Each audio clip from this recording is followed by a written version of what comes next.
funny things that you think's funny aren't funny. Give me cocks all the time. I want cocks all over me. The Alan Cox Show kicks ass, man. Welcome. Show me what you got. You're not going to see a lot of cocks on TV. Alan Cox from the Alan Cox Show. I don't know what it's about you, but I can't even stand your voice. I think you're the biggest asshole alive. It's gonna be a great show. Let's kick it. I'll say kick it, and you'll just kick it with a tasty groove, okay? 1, 2, 3, kick. Could you one time kick it? What the? Alan Cox. Here we go. He'll ad-lib. He'll be fine. It's the Alan Cox Show on 100.7 WMMS.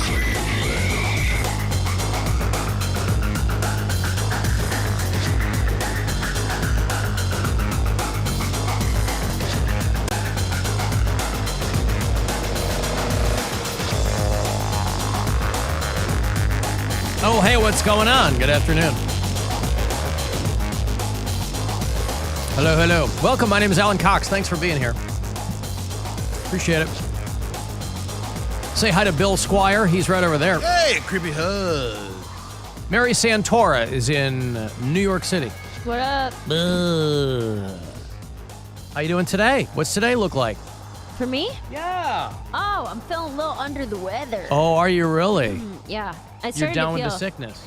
Yeah, I wasn't feeling great, like head cold-wise yesterday, and then today when I woke up, it was worse. So I did a ginger shot, which the lady, she took like... Fat ginger shot? Dude, it had to have been a 6-inch root of ginger. It was huge. And she put it in the presser. Wait, where was this? This is at just like a little corner spot. Yep.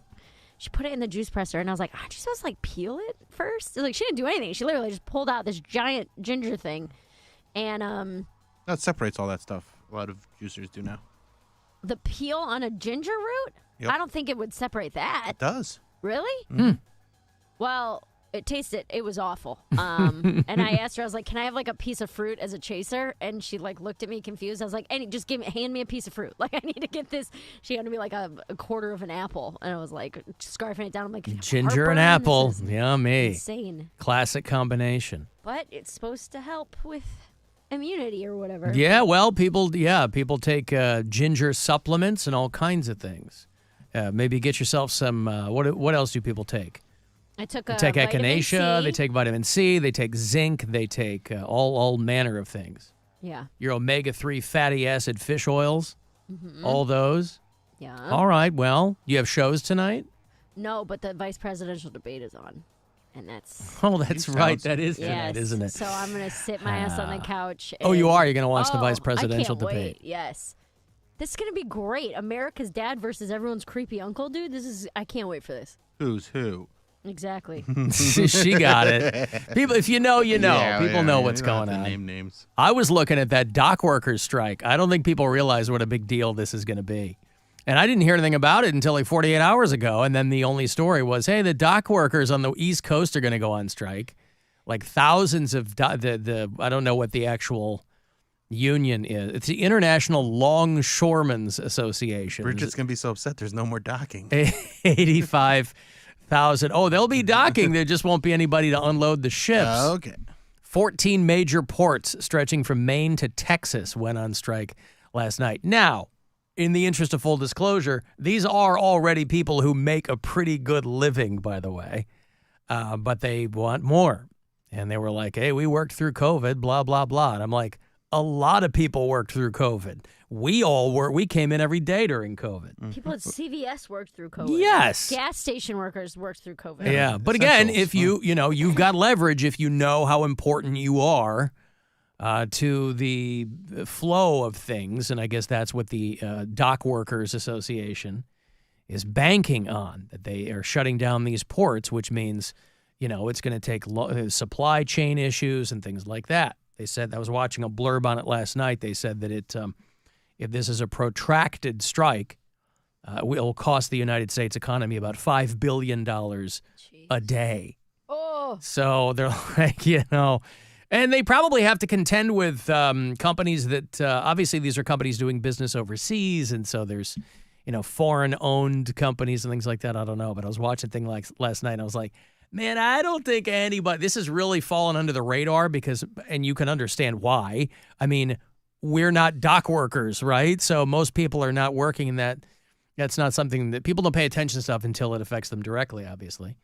And there aren't a lot of people, I don't think, paying attention to this. But once you do, you're like, oh, man, this is going to be something if they can't figure it out. So I don't know. But it's also the first day of October, too. And what could be more exciting than that? You know, around these parts, I don't think we do it anymore, but we used to call it, Bill, Rocktober. Yeah. When the month of Rocktober would start, that was very exciting, too. But everybody kind of does their own thing. Some people celebrate Glocktober. I'm sure that there are local gun shops that are celebrating Glocktober. And I'm a big Haley Welch fan, so I celebrate Hawktober. And everybody can do their own thing. You might recall in the 80s, there was a guy who was a Supreme Court nominee. He had enough issues where he wasn't confirmed to the Supreme Court, but he's a nominee. But he was his name was Robert Bork. Do you know what his fans celebrate, Bill? Borktober? You'd think so, but no, mostly October. They don't really do anything with it, yeah. Star Trek fans, you know what they celebrate? Spocktober. No, again, you'd think. Kirktober. It's weird. They like to get the jump on Borgvember. Yeah. No, so there's all different ways people can do it, but we don't do any of that nonsense. We don't do Rocktober. No, we do snubble shots. Yeah, man. We're sci-fi nerds. We celebrate Grocktober around these parts. Oh. All right, listen, I've got to take a break here. We've got a lot to get to today. If you want to send a text for anything, 35192. Phone numbers are as follows, 216-578-1007 or 800-348-1007. You can listen anywhere you are on the iHeartRadio app. Hey, football fans, kick the excitement into overtime with a Pro Football No Sweat token, courtesy of BetMGM, the sportsbook born in Vegas. Log into your BetMGM account today to receive your Pro Football No Sweat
Free iHeart app and search The Making of a Rivalry, Caitlin Clark versus Angel Reese, and start listening. Yeah, it seems a little unfair that you can watch our live stream, but we can't see you. But we'll fix that tonight. Outside your window. The Alan Cox Show. On 100.7 WMMS.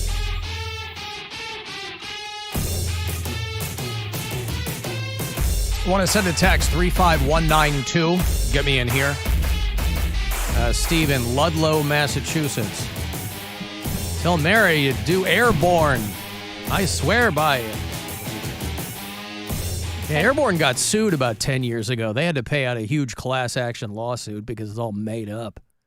So I think it's largely that they still sell it. A lot of people do swear by it. I think the vibe on Airborne is it's largely the placebo effect. If you think it's doing something for you, it might. But the Airborne, they had like one clinical trial when they rolled out Airborne 20 years ago or something, and it wasn't peer reviewed or anything, and they got sued because whoever invented it, it was like a second grade teacher or something, just wrote on, and it helps shorten your cold. Nobody checked it out or anything, so they had to pay a lot of money about a decade back. I think they had to put on the package, like, not scientifically proven. Right. Something like that. Well, it's like, hey, none of this is backed up. It's also, all of those supplements have to say that, right? They're like, yeah, there's a difference between FDA approved and FDA supported, something like that. There's some fine print that all these things go through, but they have to tell you, obviously, in the legalese. That like, hey, horny goat weed has not been scientifically studied or anything. Do what you want to do with it. But celebrity deaths keep coming. Pete Rose died. John Amos died. Remember John Amos? Yeah. He was the dad on Good Times. He was Mr. McDowell in Coming to America. 2, he was that, yeah. Yeah, he was a bad guy in Die Hard 2. I thought John Amos died 10 years ago, but John Amos, dead at 84, passed away at his home in Los Angeles. Natural causes. Back in the day, though, he was the guy that started McDowell's, right? Yeah. They've got, McDonald's has the Golden Arches. I have the Golden Arcs. Yeah. They've got the Big Mac. I've got the Big Mick. And it was the running thing. It was Eddie Murphy's girlfriend's dad, or the girl that the American girl that he was sweet on. Her dad was played by John Amos. But when I was a kid, there was a sitcom on called Good Times. And it was groundbreaking because it was like a black family. I think it was set in Chicago, but I don't remember. But it was like this black family. And I don't know that there had ever been a sitcom like that. And it was on for 6 or 7 seasons. And he did a lot of different work. He was initially a football player. He signed to the Denver Broncos in the late 60s. And then Pete Rose died. Pete Rose, who was he's still the all-time hits leader in Major League Baseball. He's got a lot of other records. But it was 1985, September the 11th, before we all had September the 11th. Boy, you think about Pete Rose. Here's a guy who passed Ty Cobb's hitting record on September 11th, 1985. And then flash forward to 2001, and nobody's talking about Pete Rose's all-time hitting record anymore because of other things that happened on September the 11th. What I'm trying to say is, Bill, Pete Rose is the real victim of 9/11. Anyway, he ended his career with about 4,300 hits. Everybody on their feet here in Cincinnati and a worldwide television audience watching here at Riverfront Stadium. 2-1 pitch from Shaw into left center. There it is. Rose has eclipsed Cobb. That's number 4,192. For Pete Rose, this certainly his crowning achievement. And for baseball, a game that grows from its past and finds warmth in statistics, this is one of the all-time great moments. I guess if you're that guy, if you're the announcer, you have that written out, right? Because you know that Pete Rose is going to break the record. So you have something dumb written out about warming yourself with baseball or whatever. Because if you're calling the game, that's part of your broadcast history, too. I always think of Pete Rose, and it sounds silly because he's clearly most associated with the Reds. He was part of that Big Red Machine thing back in the day, and he bookended his career with the Reds. But I always think of him with the Phillies. And he was only with a handful of teams. I think he did one season in Montreal when the Expos were there. But other than that, he got the lifetime ban from baseball, and in the early 90s, because there were rumors that he had bet on the Reds. And he denied it for a long time, but then he had to admit it. And he was like a manager at the time, right? He was like affiliated with the team while he was betting on them. Yeah, he was like a player manager. That was the problem. Yeah. Yes, that's right. But from Cincinnati, so he's playing for his hometown team. Mm-hmm. Did you bet on baseball? Yes, I did, and that was my mistake, not coming clean a lot earlier. I was wrong. I just stupid. Worst thing I ever did in my life. I bet on baseball in 1987 and 1988. Did you bet on your own team? Yes. Did you ever bet against your own team? No. That'd be the last thing I'd ever even consider. That's because I want to win every game. I mean, what do they always tell you when you're a little kid? You've got to bet on yourself because nobody else is gonna. Bet on yourself. Why don't we extend that to Major League Baseball or to professional sports? What's the matter with betting on your own team?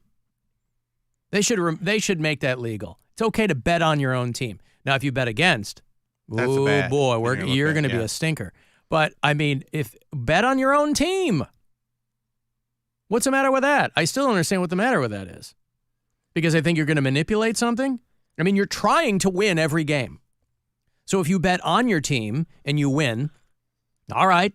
If you bet on your team and you lose, you lost. Well, I don't understand. Does anybody understand this? I don't know. I understand it's one of the rules. You're not supposed to bet on your own team. Do that. I think you should be able to bet on your own team too. Of course. Why not? Because you have a vested interest in it. Yes, you have a vested interest in winning. You have a vested interest in winning. Or you have a vested interest in losing if the odds are better. If you're going to make more money betting on your own team if your team loses. No, how you have are you bet going on to your team to win. Yes. You can only do that. You can't bet against your team. You have to only bet on your team to win. And I mean, who was the dude in basketball who just got kicked out because he bet against? I can't remember team? his name, but it can complicate things because then you're like, okay, hey, let's say I put $1 million down on this game if the Reds win. And if the Reds win, I get a payback of $10 million. And then you go to the Reds are facing the Guardians. You go to a player on the Guardians. You're like, hey, throw this game. I'll give you 2 of my $10 million. No, you can't do that. No, you can't do but that. I'm saying betting on your own team can lead to other stuff like that. We are talking about just a situation where you're just betting on your own team. But do you see how it opens the doors? Of course, that is exactly yes. That's obviously that's why it's illegal. Doing a bit. I can't understand your guys' bits anymore. No, it's just no. I was off on the bits yesterday too. I'm trying to meet you guys with facts. It's and okay. I'm like, no, guys, this is not how it works. Right.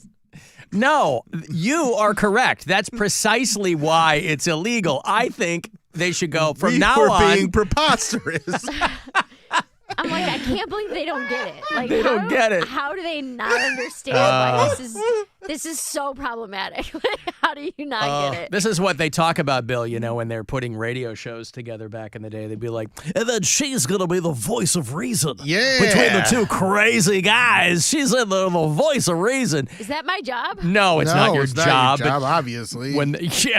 When they would. Am the voice of reason. Are you kidding me? Well, no, clearly okay, you Miss are. Fate Lady. I'm just saying I don't. I understand why they did that because why contend with people constantly betting? I get it. You're just muddying the waters. I'm just saying logically, betting on your own team is just what team spirit. is what everybody's trying to do. They're out there working their ass off trying to get the wins.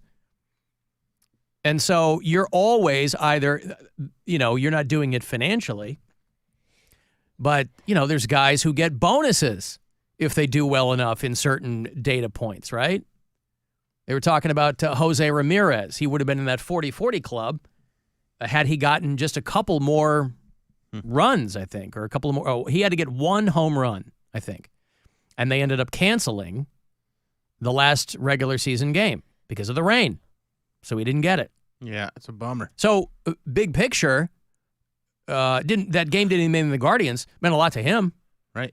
And I don't know if there was money tied up in that, but a lot of these guys, when their agent's putting their deal together, they're, it's like the dude for the Pirates that they pulled, so they didn't have to pay him $200,000. So, and there were always questions about whether or not Pete Rose should have been, because they said he was permanently ineligible for the Baseball Hall of Fame, right? But they refer to him as having a lifetime ban. So now that he's dead, is the lifetime ban lifted? I think they should have let him in years ago just because they should have lifted the ban. They punished him. They made their point. But the guy, he got the most hits. Yes. It's crazy. Charlie Hustle. They call him Charlie Hustle, Mary. There's a lot of other off-the-field stuff that isn't all that great about Pete Rose. He's got some skeletons in his closet when it comes to underage girls. Yes, obviously his barber is terrible. Yeah, the dumbest haircut in Major League Baseball. And when he was playing, there were a lot of dumb haircuts, and he still took the gold. Mm-hmm. But the guy could hit a baseball. He still holds the all-time hit record, all-time games played record. I thought that was Cal Ripken. No, that's consecutive games. Oh, consecutive games. Pete Rose holds the MLB record for games played, 3,562. The record for at-bats and singles and outs. But his name is infamous. Gambling on games as a player and a manager. So, yes, I understand where they're coming from, but I'm like, boy, if you're going to let people bet on your own team. Yeah. So he is he's literally Mary, satisfied. why shouldn't he be able to do that again? No, he should. You guys convinced me. He should be able to. It's just team spirit. That's all that it is pride. Now that he's dead, he has literally satisfied the terms of his lifetime ban. Right. So he should be let into the Baseball Hall of Fame. Listen, I have a lifetime ban from the Spaghetti Warehouse in Syracuse, New York, okay? But when I die, they're not going to know. They're not going to care. So put Pete Rose into the Hall of Fame, Cooperstown. Put him in there. Yes, he had some issues here and there, everywhere. And there is, they say permanent ineligibility. Okay.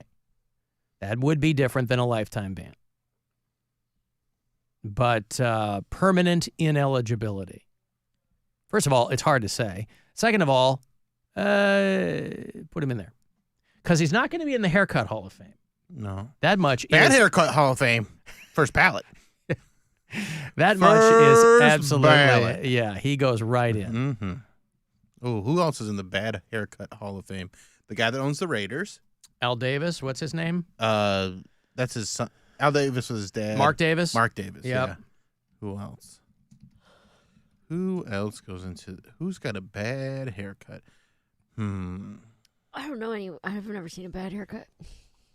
Not one. I mean, Cuban doesn't have great hair. I mean, his hair looks like it's Mark sprayed Cuban's on. always been pretty bad. It kind of sprayed on. I think Trump's in there. Oh, I thought you meant sports. No, I'm talking about just I was bad thinking haircuts sports in general. I see. Just anybody. This is, I mean, it's the Bad Haircut Hall of Fame.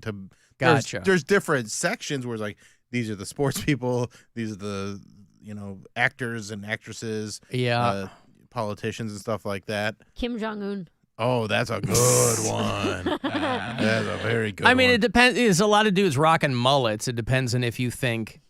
There's differing points of view on whether or not a mullet is considered a bad haircut. Also, Trump's hair is not his hair. It's a piece, isn't it? Paid for it. Yeah. I don't know what the structural situation whatever it is, on it his still hair. doesn't. It's all over the place. You'd think if you It had a looks piece, weird. you'd specifically make it look good. Yeah. I think it's like a lot of hair plugs and comb over and stuff like that. I remember in the early 2000s, I had just gotten to Pittsburgh, and we had a guy in the Steelers named Jeff Reed. I used to see this guy in public, and he had like bleach blonde, spiky hair, like he looked like the drummer from Korn or something. And but it was the early aughts. Didn't look that weird, but it wasn't a great cut. Ooh, I'd put Adam Duritz in the 90s in there. With the dreadlocks? Yeah. White guy dreadlocks. Yeah, but is he white? Adam Duritz? Isn't he? From the Counting Crows? Isn't he? I mean, if he's not, he certainly looks like he could. I didn't think Adam Duritz was white. I don't even know who that is. The front man for the Counting Crows.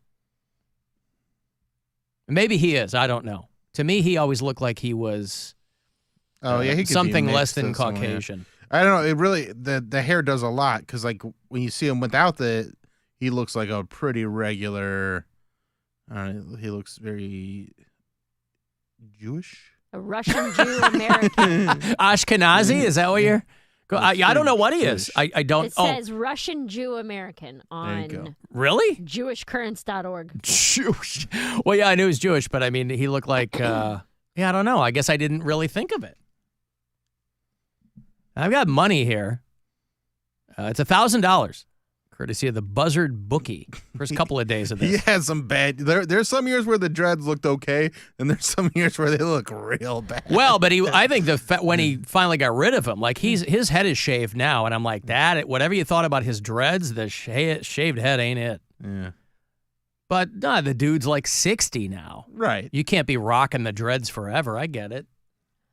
But those dreads got him in a lot of places. It got him indoors. It got him in Jennifer Aniston. Mm-hmm. It got him in who else? It got him in a lot of places. $1,000 right here, courtesy of the Buzzard bookie. Listen closely. I hope you win. This is your chance to bet with the Buzzard bookie and win $1,000 now. Enter this nationwide keyword at WMMS.com. Money. That's money. Enter it now at WMMS.com. Alan, you were talking about how your White Sox set the modern-day record for the most losses, surpassing the 1962 Mets, which was, of course, the gold standard for terrible teams, and now the White Sox have surpassed them. But this person was telling me, don't sleep on, they're like, I know you like the names in sports, too. Don't sleep on the 62 Mets roster for good names. You got your Craig Andersons and your Galen Ciscos, but you also got your Clem Labines. You had Vinegar Bend Mizell. He was on the 62 Mets. Bob Moorhead. Choo Choo Coleman. Maybe that's as good as it gets. Ooh, Marv Throneberry. Remember him? Anyone? Hey, Juanita. Wild Throneberries. The Wild Throneberries, right. Yes. That was a reference to the 1962 Mets. Juanita, hello. Yeah, I'm calling from St. Louis, and you guys were talking about the dock strike right before I walked into the Costco, and as I'm leaving the Costco, got some information for you. There's a little bit of panic buying going on. All the associates were talking about it, and then I interrupted somebody's conversation that was a customer that was talking about it with somebody else. People are panic buying. I didn't go in there with the intention of doing that, but it's a little weird how people are really freaked out by unions actually flexing their muscle. Like, I thought that we were supposed to be pro-union. Well, no. Two things can be true. I mean, pro-union is great, but it also does affect things. So people have to be ready. I mean, doesn't mean you're not pro-union if you're going to make sure you got enough stuff, because there's going to be empty shelves if they don't figure it out. So, yeah, I mean, people still got to live their lives, you know. But then there's like anger, of course, that comes from that, because now everybody's saying that they make too much money already, and now everybody has an opinion on all of these union workers. Well, that's what they want. That's what the businesses that are negotiating with, they want to put that out there and be like, oh, they make too much money already. We can't give them more. That is a classic technique by the people with the billions. Yeah. Yeah. Panic buying is happening. Just wanted to let you know. Just kind of open my eyes to it. Well, why did you? Panic at the Costco. Let's go, baby. I was going to ask if anybody was panic buying baby oil, but Costco doesn't sell that, as we found out. Yeah, what are they buying? Like paper goods? This lady said that somebody had bought like 18 cases of water first thing in the morning, and it said it was because of that. And then I think that what happens is it just kind of starts to get out of control, So Now, what were you there to pick up, Juanita? very specific items. I was there to pick up some probiotic little gummy fruit snacks that Costco has that are really good that I can only find there, and a gallon of milk. That was it. So I have to assume probiotics for your gut health, and then the other end of that is the milk. You got them fighting against each other, right? Are you lactose intolerant and don't give an F? No, I got a family, and they make a lot of protein shakes, and one of those protein shakers takes up like half a gallon of milk sometimes, so we're constantly going through milk. But the probiotic gummies, yes, they're the keep me regular. That's why you got to you make the smoothies with the water, baby. Ew. What? That's what I make mine with. Extra flavor. Oh, please. A little creamy. It's all that fat. Ugh, you're fat in your protein. So annoying. Okay, listen, Juanita, good luck out there. Thank you. Love you guys. Love you too. There's Juanita in St. Louis, right on the mighty Mississippi. So they got dock workers there. I would imagine there's people, that's why they're freaking out there in the loo. Like, what the hell are we going to do? People trucking all the way in from Soulard and Maplewood and Breckenridge Hills. I got to take a break. Hey, want to send me a text, 35192 to do that. You want to watch the show, find the Alan Cox Show YouTube channel and listen on the iHeartRadio app wherever you are. This football season, bet with house money with the Buzzard.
Studios. The Buzzard. The home of the Buzzard. Buzzard. This is 100.7 WMMS. Cleveland. It's time to give stuff away. All right, I'm going to go see Pop Evil. They are co-headlining the Animal Instinct Tour with Bad Wolves. Bad Wolves and Pop Evil. All right. It's going to happen Thursday, November 12th over at Temple Live at the Cleveland Masonic. Ticketmaster.com has all the info you might need, tickets, everything else. This pair for you if you're caller 10. Bad Wolves and Pop Evil next month. Good luck, 216-578-1007 or 800-348-1007. Brain dead entertainment throughout history. The Cup and Ball, the Yo-Yo, Pong, the Alan Cox Show. On 100.7 WMMS.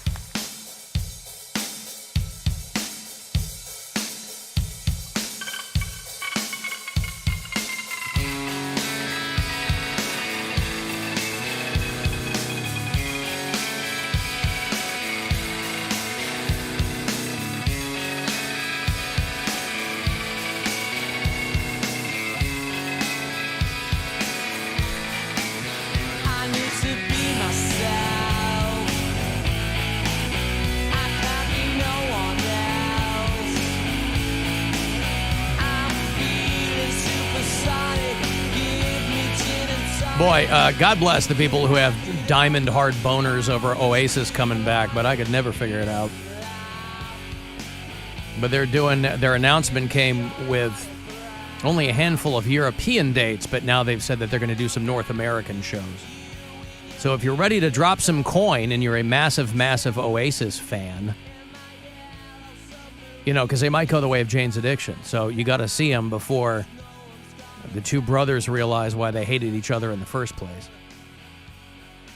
And they make it a point to say they will not be using this term you might have heard called dynamic pricing.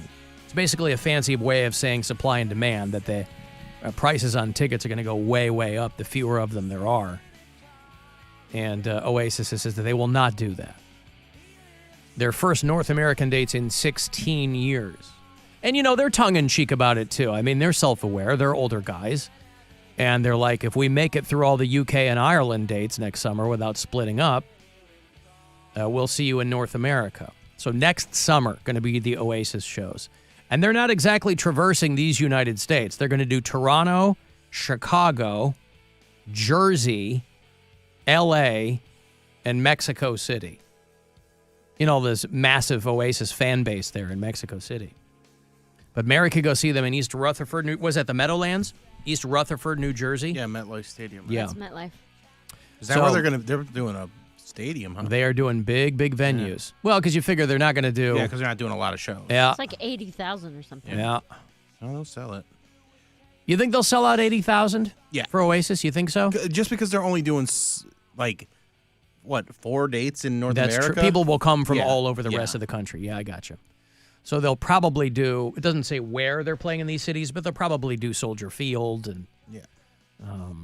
But if you're an Oasis fan, and there are a lot of people, friends of mine, who are very excited about Oasis, they were never on my radar. Like, when I would play them on the radio, I'm like, that's a good song. Like, it's fine, but I just did not care. I like Oasis, but I'm not prepared to spend any amount of money that they're going to be asking for to go to these shows. Right. And, the convenience of it is a huge factor, too. Like, there's plenty of people that will have fun. They're not a you don't want to travel to go see them? Yeah, I don't want to go to Chicago or New York just to see Oasis and then be like, that was okay. Yeah. They're also, their songs are pretty chill, too. So it's not like you're going to go there and be, like Mary when she saw Nickelback and she's rocking around, dancing and stuff like that. You hear Oasis songs and you're like, okay. That's fine, yeah. It's If not. that's what you like, though. I mean, if it's what you like, but it's not like I do like the music, but it's not, I don't feel like I need to see this live. John Mayer is also not rocking around dancing music, and I saw him twice on his solo tour. Right, but you really, Cried, really like... sobbing. Yeah, you like that a lot more than I like Oasis. Mm-hmm. Right. I like Ben Folds. I went and saw him live, and he's not rocking around, and he's playing piano. But that was a lot of fun. I mean, and again, it's like the price and convenience have to play into it. If they were coming to Blossom, I'd be like, oh, yeah, I'll probably go see Oasis, but I'm not going to go all the way to Chicago to see them. Yeah, if it was Pulp or the Stone Roses or something like that, I'd be a lot more excited than Oasis. Right, because you like the openers. Well, no, Pulp's a great band. I mean, as far as those are good bands. As far as Brit pop goes, there are half a dozen bands I like more than Oasis. But I know Pulp is going back out on tour. They haven't toured in over a decade. But again, they will do Chicago and Toronto and Brooklyn, and so it's just more expensive now to tour. So these bands that haven't done it in a long time, they're like, we got to dip our toe in the water, and they normally will do that. Especially the European bands, they'll dip their toe in the water with doing some, before they come stateside, they'll say, well, let's see what the appeal or what the demand is. Although they're going to get way more overseas, demand. Even fair to Midland bands can do, soccer stadiums over there. But, yeah. I have a friend who is the program director of a radio station in Las Vegas. And they are currently banning Green Day. Oh. 2 of this company's radio stations right now. There's like an alternative station and then like a hard rock, classic rock type station. And both of them have banned Green Day songs because Billy Joe Armstrong said some mean things about Vegas. Oh. And so, of course, they got to make a big thing out of it. And, well, if you don't like it, then we're not going to play your music. I mean, it's, standard radio promotion fare. I get it. But, Green Day are a Bay Area band. And so they were doing a show in Oakland. And they were talking about how it sucks that Oakland lost all of their teams. That would suck for anybody who was from there. In the span of 10 years, they lost the Raiders and the A's and the Warriors went across the bridge. And so they were doing a show in Oakland. And they were like, we can't believe the A's are gone. Their mother effing the owner of the A's, just like everybody else in Oakland. And so it's not like Billy Joe Armstrong is standing by himself in a field criticizing these people, And it's also very common for people to go to a city and then pander to that city. Yes, well, but this is their hometown, too. You know what I mean? So, yeah. He so goes, he's allowed to have that feeling. I effing hate Vegas. It's the worst shrimp hole in America, is what Billy Joe Armstrong said about Las Vegas. And, of course, 2 radio stations said, we're banning all their music effective immediately. In response to his inflammatory comments. Well, you know how sensitive people are in Vegas. Nothing weird happens there. Like, your whole vibe is supposed to be anything goes. The response should be, yeah, well, okay, cool, we like it. We're all living here. Cool with me, whatever. Come on, we'll show you. Come on, Green Day, we'll show you what Vegas is really like. I also like the trend on TikTok where people are like saying they're not going to vote for Kamala Harris, and they're using the song "I don't want to be an American idiot." It's like, oh wait, do you not know what this song is about? Yeah, I mean that's got to be people who are probably not down with. They're not super hip to the lyrics of the song. They've just heard the title, right? And they go, "Oh, yeah." Maybe Billy Joe should take a look at the city," said the midday girl from one of the radio stations, "instead of talking smack about Vegas." So, yeah, that's kind of silly. And, again, this is not unprecedented. Radio stations do this all the time. Yeah, it's a great stunt. Hey, man, we don't like we're not going to play any Green Day. Yeah. For 2 weeks, and then it'll be back on. I mean, I would have to think that if, we banned every band that went somewhere and made a joke about Cleveland, Ohio, we'd have dead air for 24 hours a day. So, so anyway, KOMP, and then my buddy's station, which is the alternative station there. For the time being, they've banned Green Day. And listen, for an alternative station, imagine if WMMS was like, you know what? Anthony Kiedis made a joke about Cleveland, Ohio. We're banning the Red Hot Chili Peppers. You go, well, there goes 75% of your playlist. Now what are you going to do? You have to fill it up with something. What would his joke be about? Like, I don't know. He's like, I don't even like Cleveland. My girlfriend wasn't even old enough to see me get inducted into the Rock and Roll Hall of Fame. Yeah, is his girlfriend real young? Anthony yeah. Kiedis? Oh, yeah. Like a 19-year-old or something. Oh, good for him. Yeah. Yikes. Yikes. Hey, she's legal. What are you worried about? I don't care what you do. You man. prudes. As long as she's legal. She is legal. And apparently she loves But still. Anthony Kiedis. She loves the Chili Peppers. She's probably like, oh, I've heard of you guys. That would be weird. I mean, there are so many generational differences, obviously. Like, you're not going to get the references. You're not going to. That can wear on you. But I didn't know his girlfriend was 19. She might be 20 or something. Is she a little older But than she's that very now? young. She's very young. Okay. Yeah. And he's in his 60s. He is 61 years old. His 19-year-old girlfriend, Helena, or Helena. There you go. What's the matter with that? Listen, Anthony Kiedis is another guy who some people mentioned it, but it really didn't rise to the level of like nuclear fallout from this guy. But, you know, his autobiography, there's a whole lot of like gross stuff that kind of sounds like it came out of the 1970s. You know, when guys like Steven Tyler would write books? Yeah. The Red Hot Chili Peppers, they might be like your aunt's favorite band now, but these guys were hardcore partiers and drug users and, you know, defilers of women back in the day. Mm-hmm. And, you know, in his book, he's like, yeah, I was 23. This girl was 14. I didn't know. I didn't know how old she was. But it's not like these guys were hiring detectives to find out either. She told me she was 18. And at the time, that's the best you could get. But I mean, his kid is like that age, right? Isn't his son like 19 years old or something? I don't know that much about him. 19. Well, maybe they're not together anymore. The Instagram post I'm looking at is 16 weeks ago. Oh. How many months is that, Mary?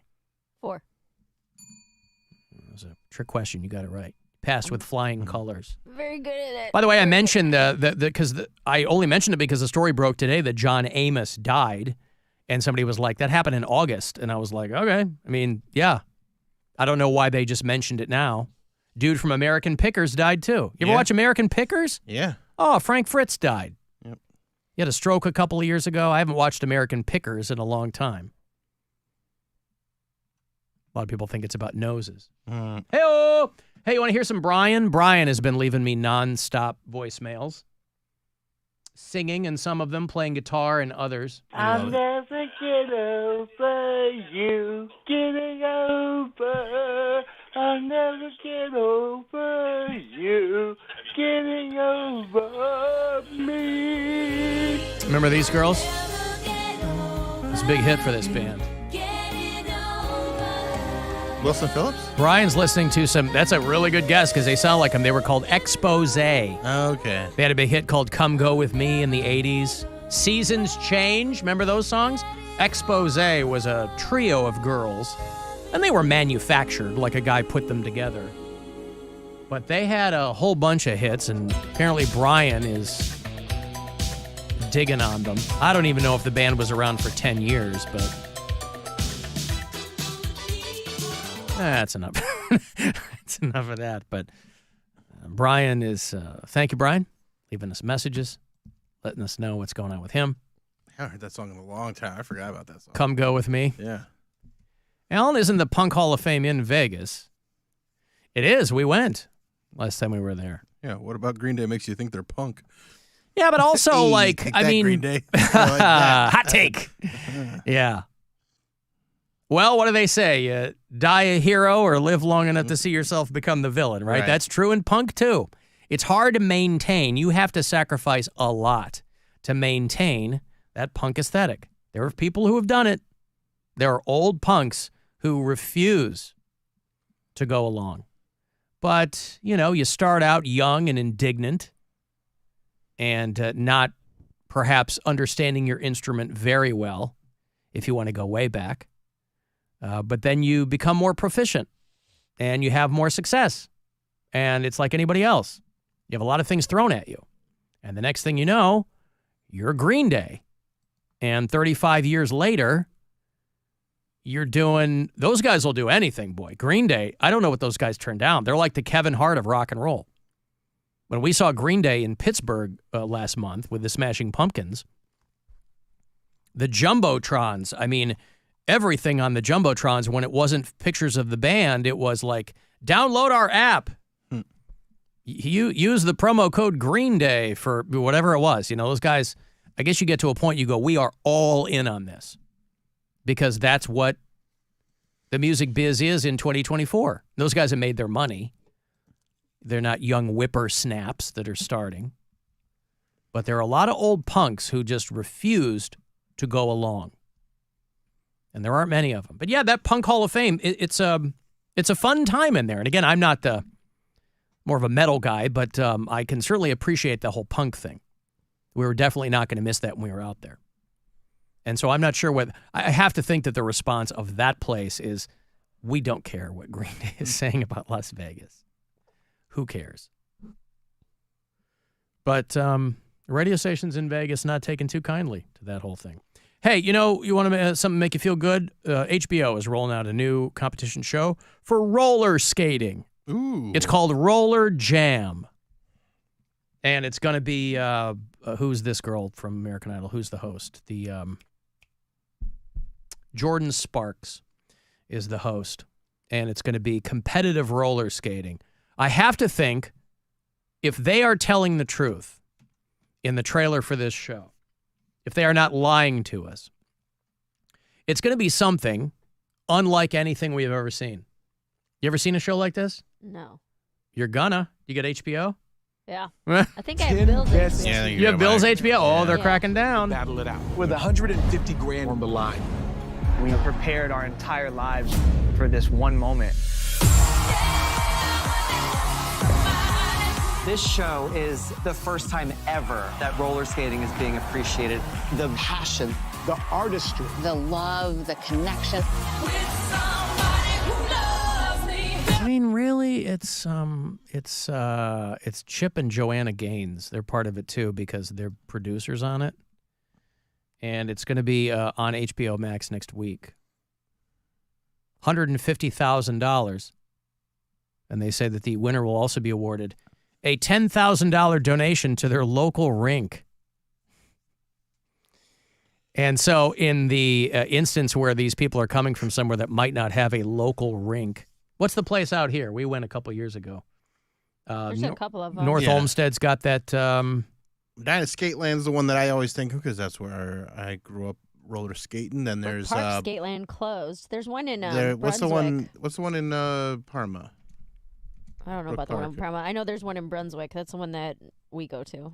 Roll Arena in Elyria. There's some place we went out like a couple of years ago that's right out there on the lake, far west. Skate World. Anyway, Roller Jam is going to be on HBO. And it's it's only 6 episodes. Oh, what a bummer. And they're going to have Debbie Gibson is going to be a guest judge. That makes a lot of sense. National figure skating champion Johnny Weir. Remember Johnny Weir? Oh, yeah. This guy was everywhere for a little while. He was everywhere for a while. Are they going to also do a couple skate? Like, is that going to happen? I certainly hope so. Yeah. Rubber legging. You got to do all this. Shooting the duck. Remember that one? Yeah. Limbo. I want to see some limbo. Roller skating legend Terrell Ferguson. All right, if you say so. Obviously. And celebrity judges. They got T-Ferg. Oh, man. T-Ferg is out there. Yep. He's on all 8 wheels, baby. So they got teams coming from Atlanta, Houston, Vegas, Nashville, New York, and St. Louis. The 10 best teams in America. I like that people are still trying to keep roller skating alive. You know, everybody else wants to come along. Back in the day, it was rollerblading. They said that would do away with roller skating. Of course, they didn't. But people are trying to keep it alive. Everybody else coming around with their newfangled ways to, roller skating community was decimated when Heelys came onto the scene. Kids just wanted to roll around on their shoes. Nobody wanted to wear roller skates in public anymore. I want you to imagine this, because when I was a kid, this was the height of social interaction, is when you would go to the roller rink and you'd be there trying to meet girls and you're trying to impress people with how good you are at Q*bert in the 80s. All the rage. Roller skating rinks as far as the eye could see. And then it largely went away, supplanted by other newfangled opportunities. My dad was super into roller skating in like the 70s and 80s, and that's what he always did with my older sister. And she got so into it. She was in roller derby for a long time. Like, roller skating's always been like not a huge part of my family, but definitely around. It's been around. That's something we would do. And then my dad obviously got real heavy, but I was never very good. Like, my older sister is very, very good at roller skating. I'm like, I can do it. I can't do any of the tricks. I could never do what these people like dancing and doing flips and stuff like that. That's not me. But you can go around in a circle and have fun. I can skate, yes, but I can't. That's it. I can't go backwards. I can't never go backwards. No. Oh, yeah. I'm pretty good. No, I I'm can't good do on my anything feet. crazy. But I mean, roller derby is basically the only thing that was keeping all this alive. Because they were like, oh, they have funny names, and they smash into each other, and Roller derby's fun to watch. Yeah, it's fun. I'm going to take a break. I will have a couple of passes for you if you want to join young Bill Squire on the 26th for a big old Halloween party. Oddfellows' second annual Halloween bash and costume contest. It's going to be out in Medina at the Common Ground. And there's a $1,000 grand prize for the best costume. So I'll have a couple of tickets for you to get out there and join. 35192. Text me for anything else. Next chance for you to win some money is coming up, too. $1,000 from the Buzzard bookie. That next keyword on the way at 3:30. It's the Alan Cox Show. Everywhere on our free iHeartRadio app or whatever smart device you have. Just tell me to play the Alan Cox Show on iHeartRadio. If you missed our 2024 iHeartRadio Music Festival,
right, Bill Squire hosting the Oddfellows' second annual Halloween Bash and Costume Contest.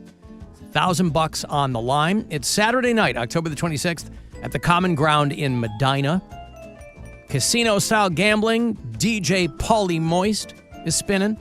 Disco Inferno gonna play live. And you can be there. All the info at medinaoddfellows.org.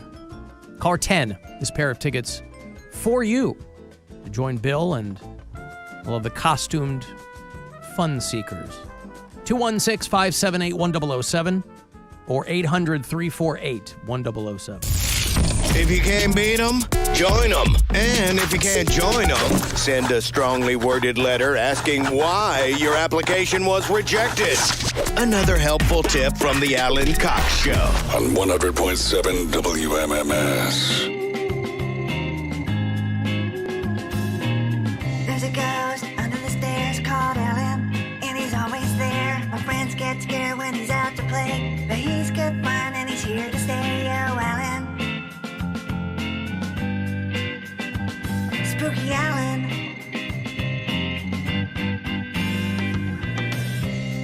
You think DJ Pauly Moist will play this for you, Bill? I can't see him not playing it, but also I can. I'm really ambivalent about it. I'm of two minds. I can see it and not see it. All right. Well, we have a short week this week, so I'll have one more pair of tickets for you tomorrow to join Bill. Next week on the show, I want to go see Dane Cook at the Akron Civic Theater. Even if you don't, I'll still have tickets. He's on the Fresh New Flavor tour. You see Dane Cook work anything out there, Mary? No, he lives in L.A. I know, but I don't know if I'm sure he's in town at some point, right? No, I haven't seen him pop up at anything. More tickets next week for that Oddfellows event. If you want to go see something called One Dark Night, a rock symphony of the macabre. That's going to be October 18th at the Agora. I will have those tickets for you next week. Want to go see Guar? Next week, it is a cacophony of Halloween-themed events for you. Guar is due November 1 at the Agora. And the Haunted Schoolhouse, I guess you have to say laboratory. That's when most people begin to pronounce that word differently, is around Halloween. Normally, you'd say laboratory. But around Halloween, people say laboratory. Wouldn't they be spelled differently? No. Spelled exactly the same. Laboratory or laboratory. The Haunted Schoolhouse and Laboratory in Akron is celebrating 50 years. Now, I doubt the same people are working it, but that would be really fun. If the people who worked season 1 of the Haunted Schoolhouse were still the people inside in the costumes. People who'd been working there for 50 years. That would be great. And they'll have food trucks and beer and the whole thing. So I'll have Haunted Schoolhouse and Laboratory tickets for you next week. Comedian Paul Reiser is back on the show tomorrow. Jason Alexander will be on the show next week, talking about a podcast he's doing with Peter Tilden. And we were talking about Saturday Night Live. They did a pretty funny bit about Spirit Halloween opening everywhere. Did you see the Spirit Halloween bit? Yeah, that was a good one. Yeah. Sexy nurse costume. Well, Spirit Halloween did not like that, boy. They took umbrage. They clapped back. Uh-oh. Oh, yeah. Oh, yeah. Put out a statement. Well, no. They dropped a post on Instagram.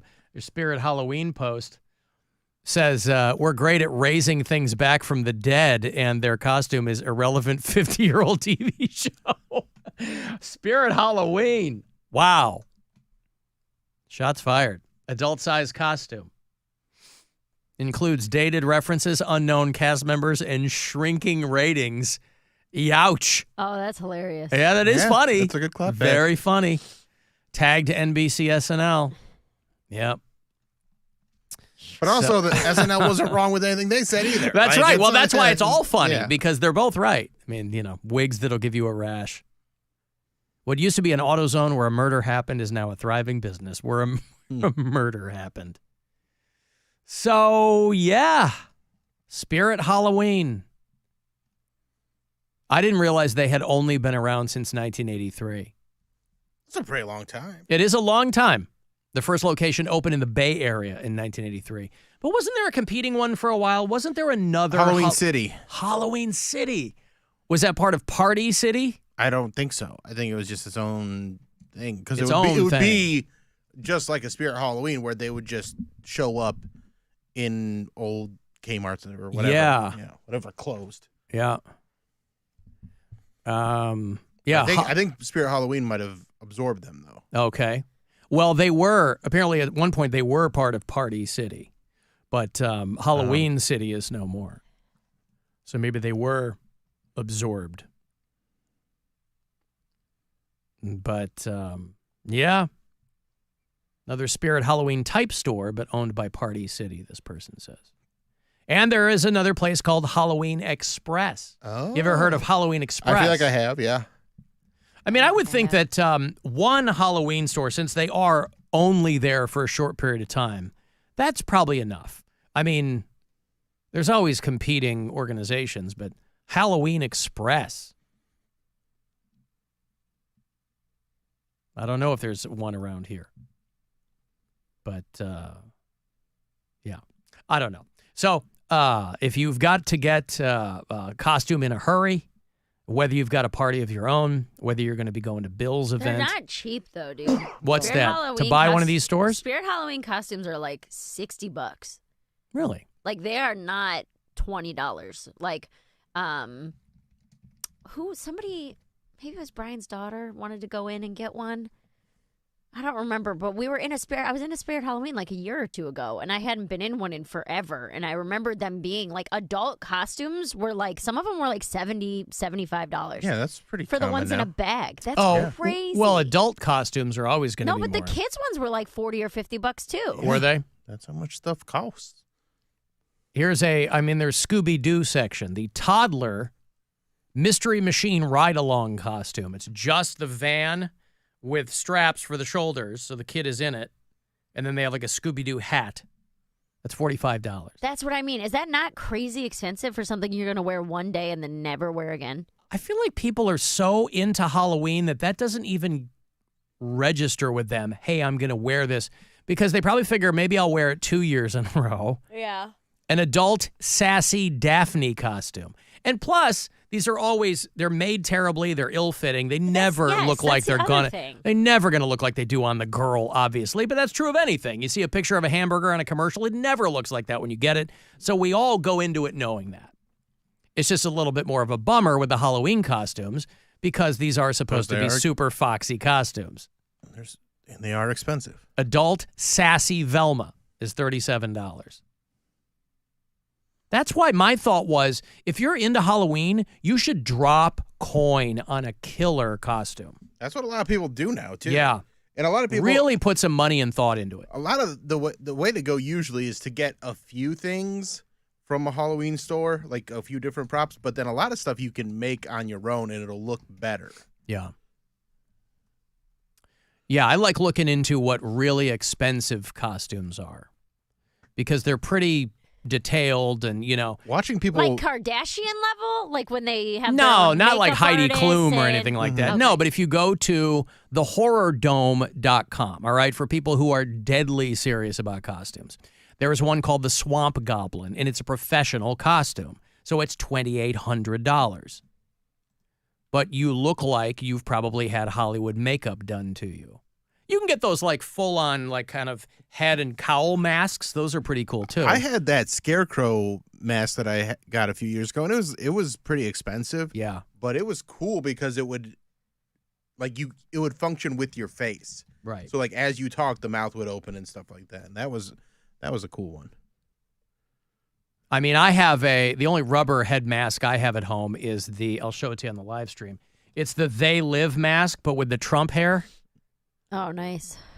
And I think I just wore it 1 year. I don't even remember where I wore it, but I'm not even sure if they're making them anymore. The mask I wear every day, concealing my true self from those around me. Uh-huh. We all wear masks. Metaphorically speaking. We're all wearing masks, yes. And I've got an old Batman costume in a box somewhere that's 25 years old.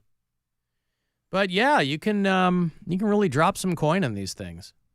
And I think that's the way to do it. Did SNL say anything back to Spirit Halloween? I didn't see that if they did. Oh, okay. I didn't know if they were like in a back and forth or anything like that. Also, I wonder who runs those accounts. If it's just like an intern or if it's like a higher up at Spirit Halloween. I'm sure they have a social media person. Yeah. Like most places do now. Well, Spencer Gifts owns them.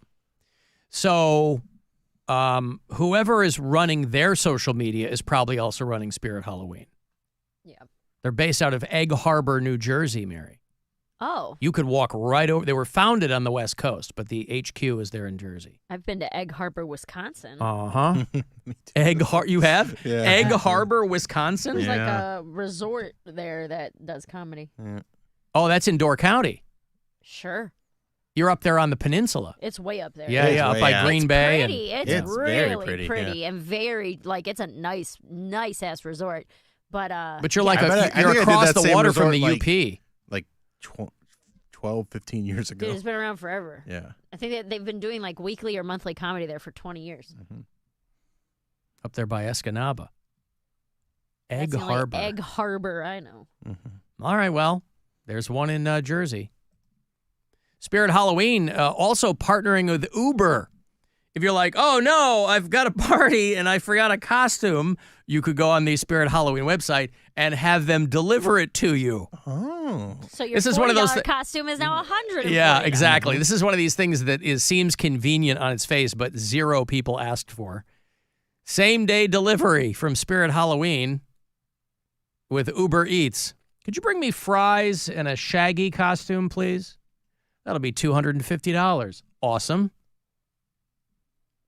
You can free delivery on Spirit Halloween orders. Yeah, be free delivery, but there is still a service charge or a markup. It's of some kind. You're not getting it for the right price, for the original price. Yep. Uber Eats, Postmates, and the Uber app for Spirit Halloween customers. I got money here. It's $1,000 as promised. About 30 past every hour now. You get money from the Buzzard bookie, and so I hope you win. Listen closely. This is your chance to bet with the Buzzard bookie and win $1,000 now. Enter this nationwide keyword at WMMS.com. Win. That's win. Enter it now at WMMS.com. I got an email from Elizabeth, who I don't know if she's a bureau chief or what, but she goes, hey, I thought you'd enjoy this song in the spirit of Halloween. You know the guy that does the songs? I play him every so often for Sue. The guy who he just does songs about people's names. Yeah, I love those. That's his entire catalog. Is Sue. this guy just does people's names? Sue.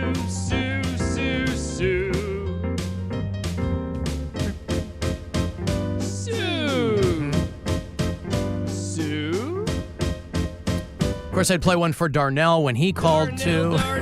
This he's very specific. He does a lot of even more obscure. Anyway, Elizabeth sent me and she goes, I thought you'd enjoy this for, it's the same guy, except this is the odd man who sings about poop, puke, and pee. And he puts your name in that. Alan, poop, poop, poop, poop, Alan, poop.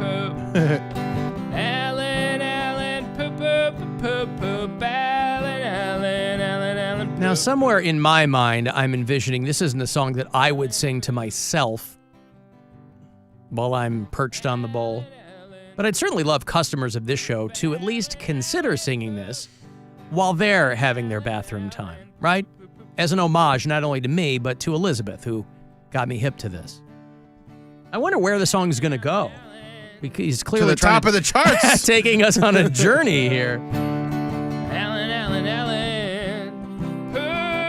You have to wonder who this guy is, what his life is. Is he married? Is he goofing around? Does he have a severe mental illness? I mean, he has done a lot of songs for towns and people's names.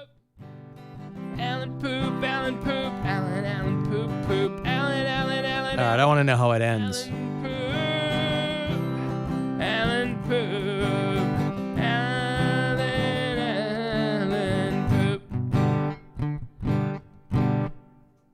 to do with Halloween? It sounds like he didn't really know how to end it. I was hoping there was a big rock finish. But what did that have to do with Halloween? You don't want to ask Elizabeth. I don't know. She's the one that sent it to me. Did she say that? Like with something about Halloween? Yeah, and spooky here's this season. song? Yeah. I thought you'd enjoy this song. Are people, maybe because, Mary, I'm going to go out on a limb here, maybe with Halloween, where people are consuming more candy, maybe that messes with people's gut, and maybe they're pooping more around Halloween? Maybe. I don't know what the direct connection would be there, but there's a lot of people that they have a problem with that stuff. They might find that they've developed an allergy, and it only comes a-calling when they're eating all that candy. I'm not really on the candy thing that much anymore. Oh, you were a big candy guy. Yes, What I happened? was. I don't. Squeezy salads fulfill the sugar needs for you? No, I don't know that there's that much sugar in those. I don't know. But it's very, very rare now that I'll have candy. And I might be better off for it. Hey, Brian has called again. Oh, good. Singing a band that possibly no one will remember. This is a band called the Confederate Railroad. And they were like a country rock band from the Atlanta area. Jesus and Mama always loved me, even when the devil tries to take control. Jesus and Mama always loved me.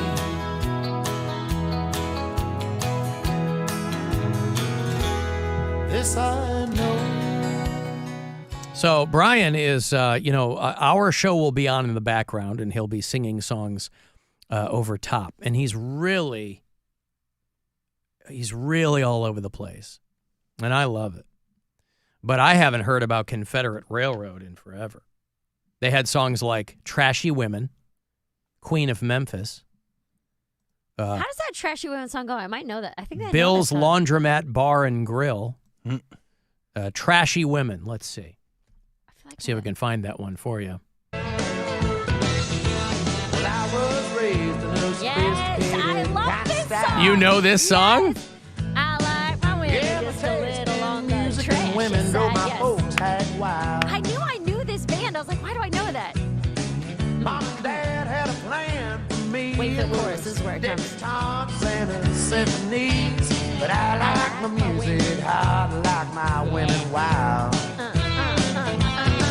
Yeah, I like my women just a little on the trashy side. When they wear their clothes too tight and their hair is dyed. Trashy Women from Confederate Railroad. The next line is, too much lipstick and too much rouge. Yeah. Gets me excited. It makes me feeling confused. I knew I knew this song, yeah. All right, well, there you go. Just a little on the trashy side. Mm-hmm. Trashy Women, Queen of Memphis. Daddy Never Was the Cadillac Kind. A song called She Took It Like a Man. I hope that's not about domestic violence. But, wow. Confederate Railroad. How about that? And what is it with trashy women? Why do we like trashy women? Or at least have a phase? A little something about us. But what is it? You consider yourself a trashy girl? Are you out of your mind? Well, just because you're from Berea doesn't make you a trashy woman. There's not a lot of people from Berea who are trashy. It's got nothing to do with being from Berea. Okay. It's everything to do with who I am as a person and my upbringing. Yeah, but isn't that, well, okay. That would have happened anywhere, I guess. Correct. Yeah. Yeah, but there are plenty of girls who don't have your backstory who... I think being trashy, I think it's attractive because it's kind of an I don't give a crap attitude. Right, is that what it is? I think so. That it's kind of like, yeah, this is who I am. Like and an unfettered, I don't care. Yeah, okay. I like gaudy makeup, and my belly's going to be a little bit out of my shirt, but I think it's hot, and that translates as hot, I think. It's like a confidence-ish, like a confidence thing. Okay, but you're describing a look. The trashy thing that you described, that could be anybody dressed anyway. You know what I'm saying? Like, I don't care, whatever. I wouldn't necessarily think about that as trashy. So you're saying it's the look, not the attitude. I think it's both. Both. Very rarely do you come, like, the idea of a trashy person. They're usually loud and brazen. Yes. And I was so drawn to that as like a young man, like a teenager when I really wasn't dating, and my mom loved my parents, but my mom, by her own admission, big snob, right?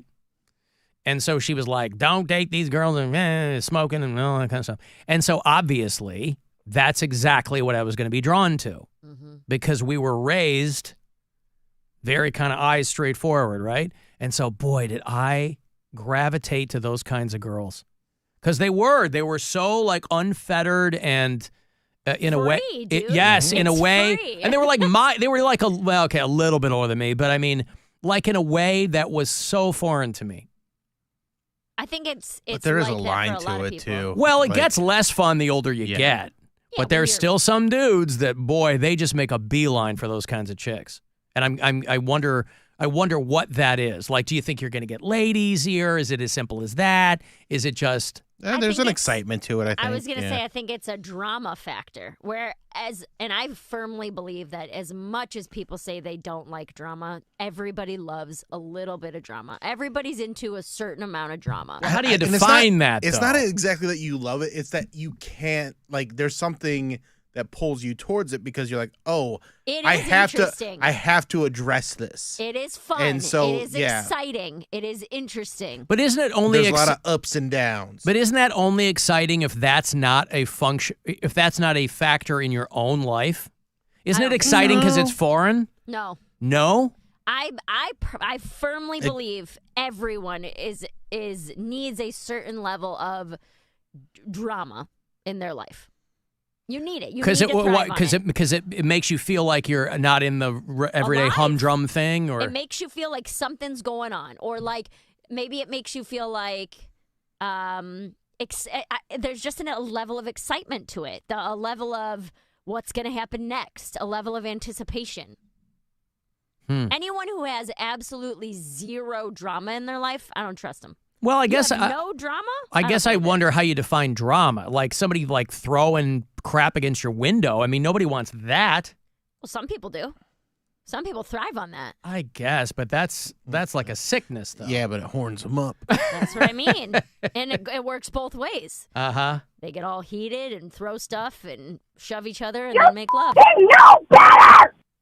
Like Bill's ex. It's like people all the time talk about, man, I love crazy women. I love this. I love that. And ladies do it too. Yeah, but usually when they say I love crazy girls, the next line is because they're a wildcat in the sack. Yeah, because like that's a huge part of it. Yeah. Sure, but you also have to deal with the non-sex hours. That's what I'm saying. Right. That's where it all falls apart. Like, yeah, of course the sex stuff is great, but it's the other 23 hours of the day that can't possibly be worth it. But I guess it is. Now, again, when I was dating these girls, I wasn't getting laid. So it was just a matter of... I just think there's something... It was so different to me. There's something intriguing about a person who lives a little bit just... On the edge. On the edge, where they're just like, yeah, my life's a little chaotic, and here's how I handle it, and this is what I do. Yeah. And I think it's a phase thing, too, because it's also one of those things where you go, okay, enough of that. Enough of that. Well, and it's also... not that big of a deal if you are only responsible for yourself. Yeah. Right? If somebody's like that, but they also have like 3 kids or something, yeah, like that's not so fun for them. Well, anyway, Confederate Railroad. Thank you, Brian. I've got to take a break here. I want to go to Sonic Temple. They have announced and are still announcing bands. They got Metallica doing 2 nights in May in Columbus. They got Alice in Chains. They've got Alice Cooper. They have people not with Alice in the band name. Rob Zombie and Killswitch Engage and Chevelle and 100 more bands. So I'll have those 4-day stadium passes for you for the whole thing coming back. 35192 to text. It's the Alan Cox Show on 100.7 W.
100.7 WMMS. Cleveland. It's time to give stuff away, away. Alan Cox, baby, giving stuff away. Give stuff away. All right, Sonic Temple is back for 2025, and it is heavy, heavy, heavy. Metallica doing 2 nights as your headliner. Rob Zombie, Alice in Chains, Alice Cooper, Obituary, Testament, Chevelle, Ice Nine Kills, Killswitch Engage, and many, many, many more bands. SonicTempleFestival.com for the tickets and all the info. It is May 8th through the 11th. Still in Columbus, still at Crew Stadium. I got the 4-day general admission weekend stadium passes for you. Sonic Temple, Art and Music Festival. So good luck. Caller 10, these are yours. 216-578-1007 or 800-348-1007. This is the best time of the year when the leaves are falling, and so is your IQ, because you're listening to the Alan Cox Show On 100.7 WMMS.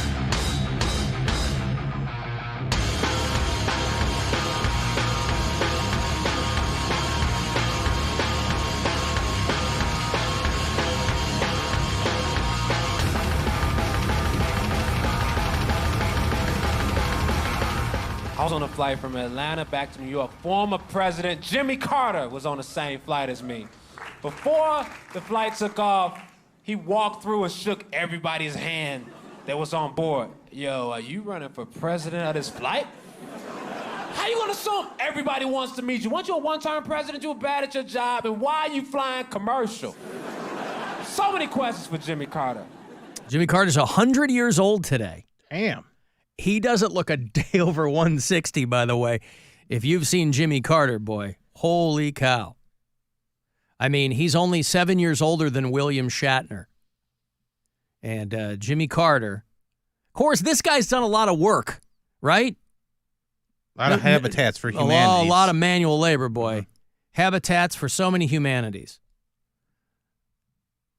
He's from Plains, Georgia, famously a one-term president.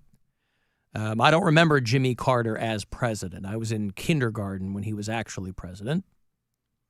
His beloved Rosalind, she died last Thanksgiving. She was just a few years younger than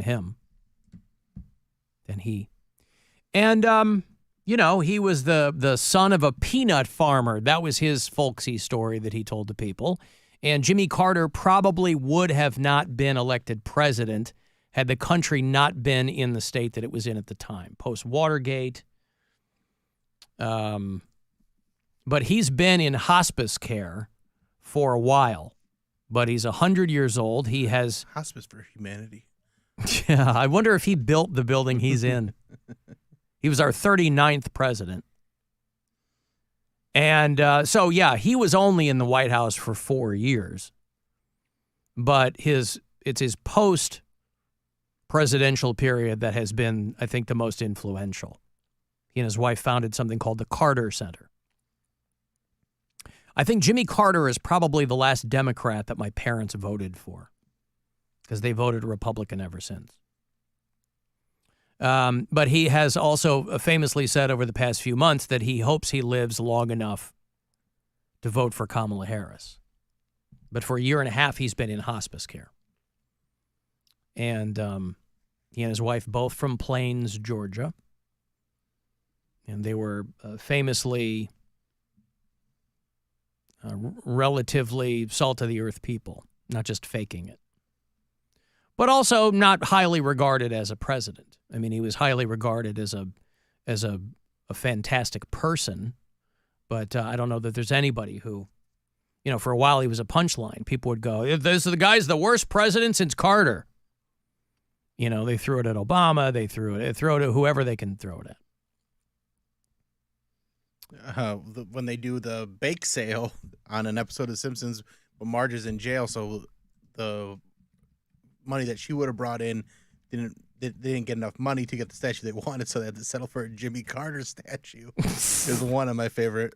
Probably my first moment of knowing who Jimmy Carter was from that joke. And what is the joke? That is that they couldn't afford to get the statue they wanted, so they had to settle for Jimmy Carter. And he was a failure as a president. Oh. The town can't afford a Lincoln Memorial, That's right, yeah. they get a Carter statue instead. Yeah. Marge in chains. History's greatest monster is what they called him. Yeah. So, yeah, he was considered a lackluster president, you know. The Iranian hostages at the time, Carter did most of the work. Reagan ended up taking the credit. But that did get Reagan elected.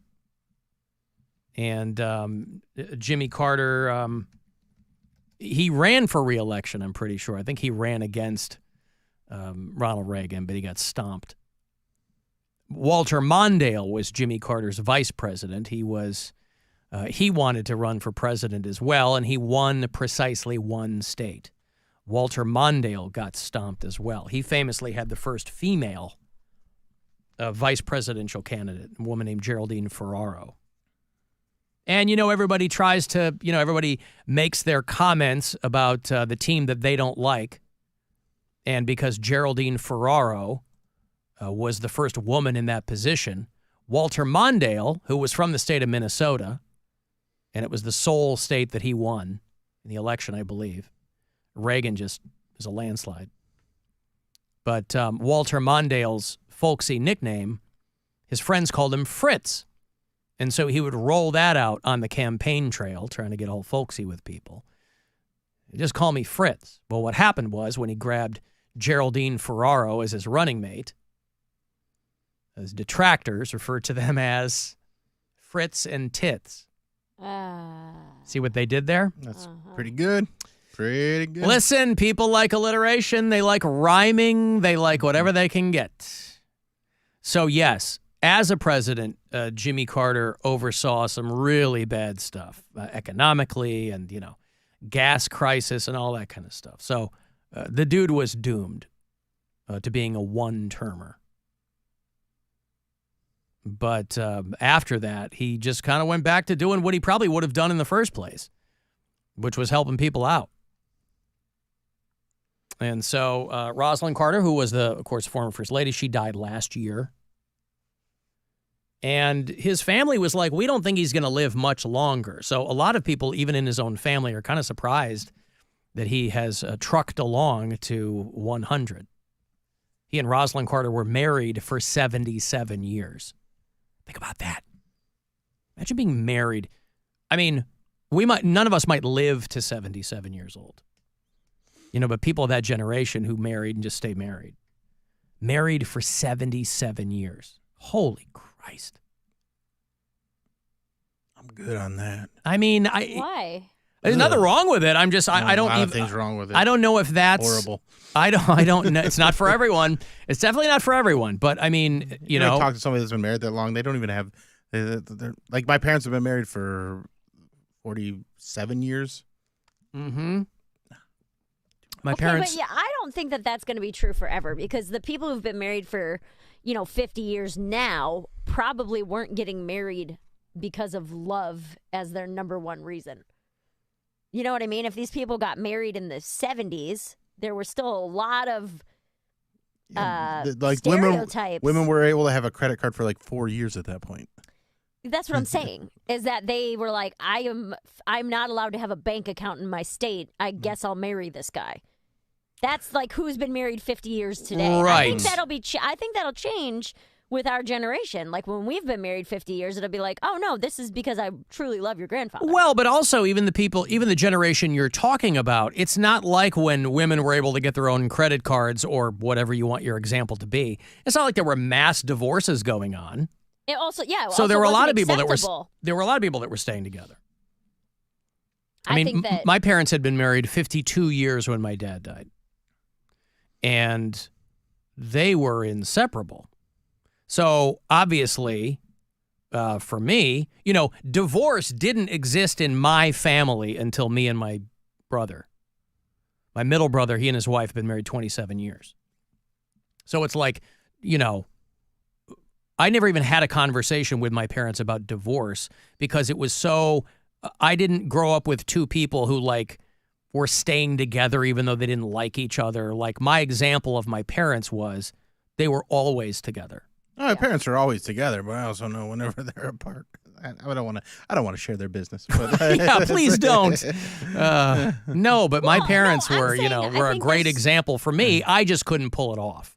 There's probably a lot of people who are like that, Bill, who you talk to them, but I'm saying that those marriages, and this is a very broad generalization. I'm not saying every single one of them, but I feel like people who got married in the 60s and 70s, maybe because we're in love, wasn't number one reason. Well, I think there was love, but I think also religion plays a lot into people not getting divorced, where they go, "Oh, we said till death do us part, so we're not going to get." Well, divorced. not only that, but marrying for love is a relatively recent idea, right? I mean, there's nothing wrong with some pragmatism involved. It's like, only maybe 20 or 30 or 40 years that people have been talking about getting married for love. When Bill says, yuck, I don't want to, you see the people who've been married 70 years, I'm like, but that's because I don't think that there are some couples that got married 70 years ago because they just wanted to make it work with the person they want to be with.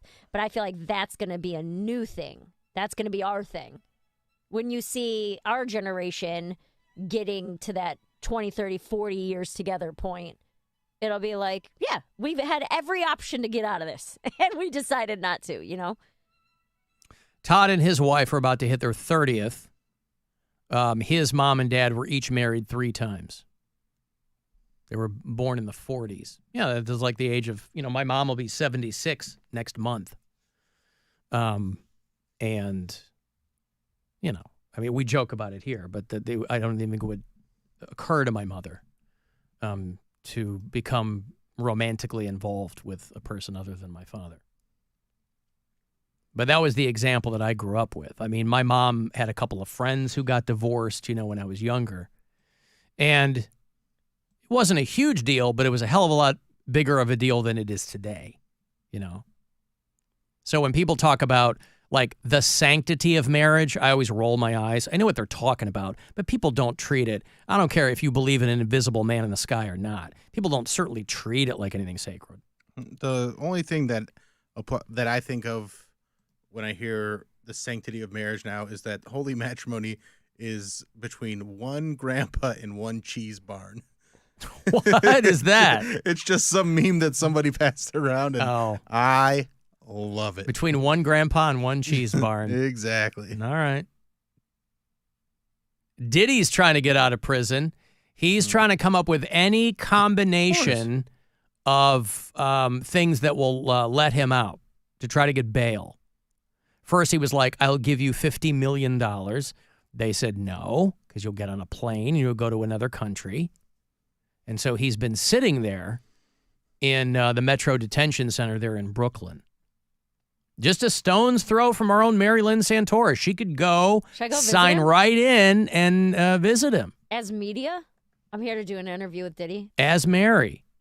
No, as media. They're not going to just let me in. Why not? Me. Hey, I'm here to... If I said, I'm representing Bobby Pitts for iHeartMedia, they'd be like, right this way, madam. There you go. Madam. They'd call you madam, would they? I don't have a...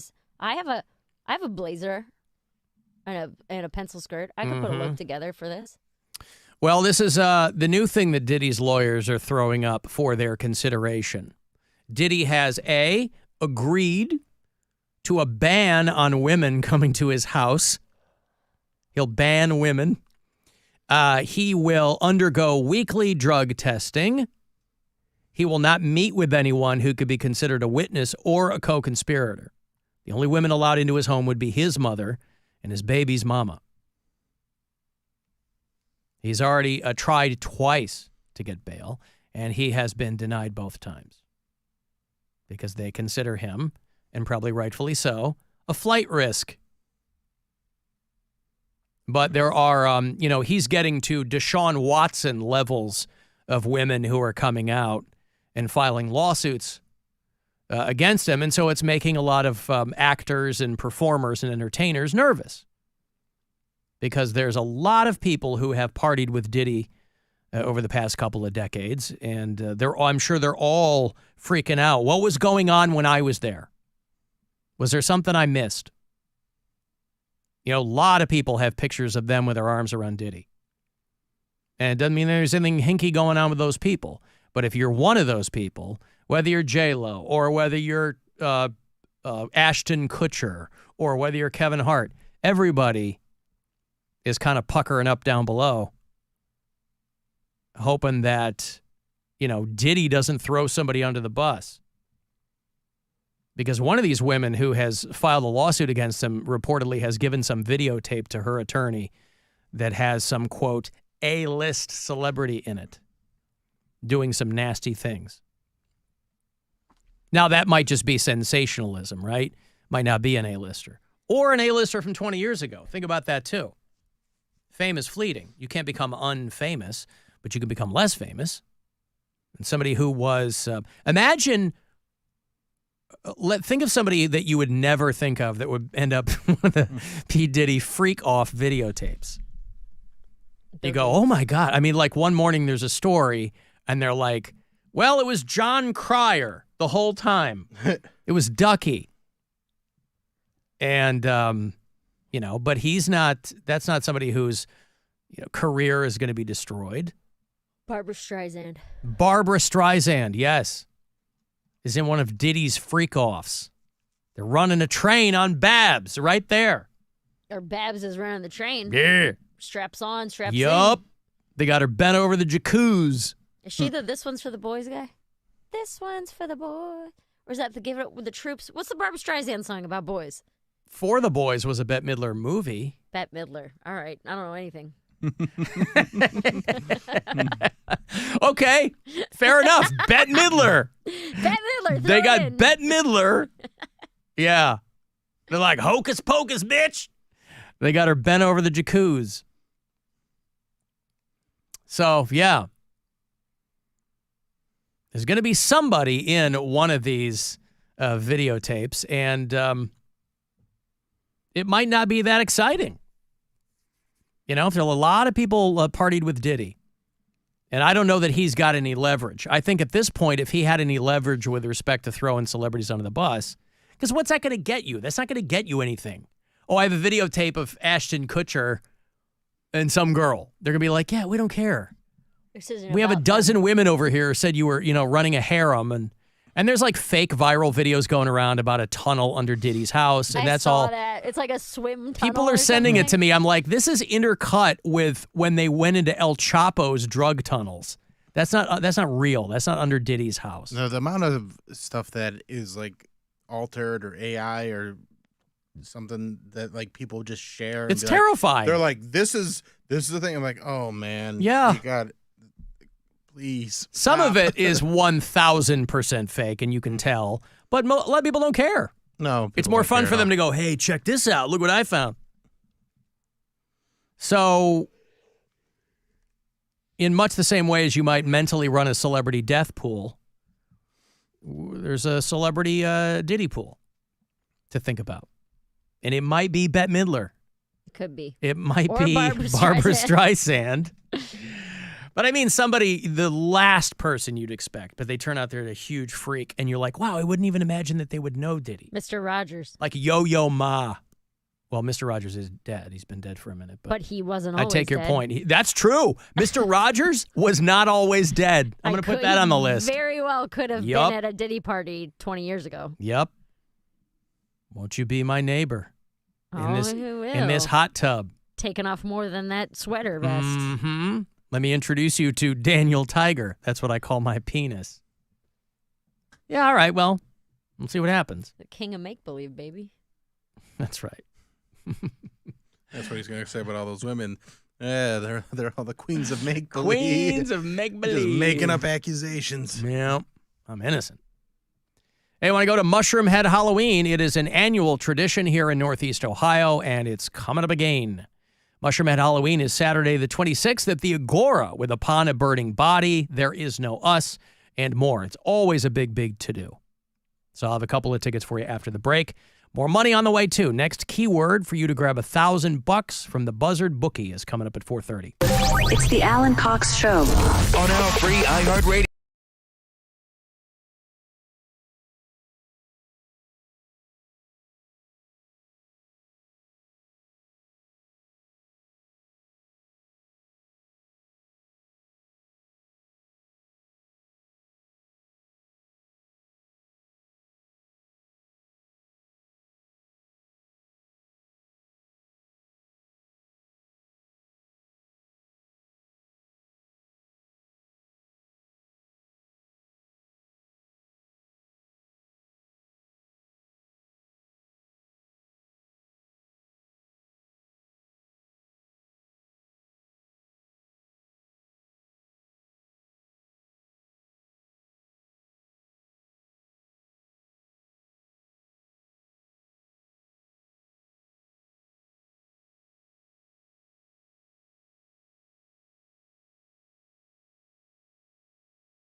keep track of your team, your bets, and your fantasy players. Just open the free iHeart app and search Fox Sports Radio to start listening. It's time to give stuff away. Alan Cox gives stuff away. All right, the Mushroom Head Halloween show is back. It's going to happen Saturday, October 26th at the Agora with special guests. They got Upon a Burning Body, great band, There Is No Us, and more. Always some surprises to be had as well at Mushroom Head Halloween. So AXS.com if you want more info. The tickets here are for caller number 10. Good luck. 216-578-1007 or 800-348-1007. Authors say to write what you know, which is why he remains unpublished. How can you know nothing about anything? Alan Cox. That hack knows absolutely nothing. On 100.7 WMMS.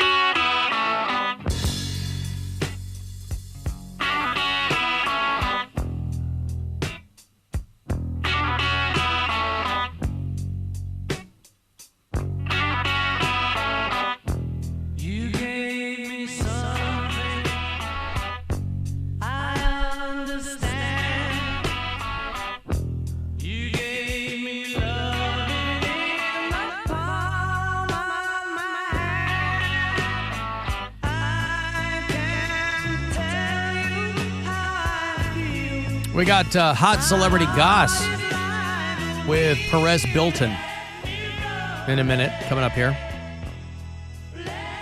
Another $1,000 for you, too.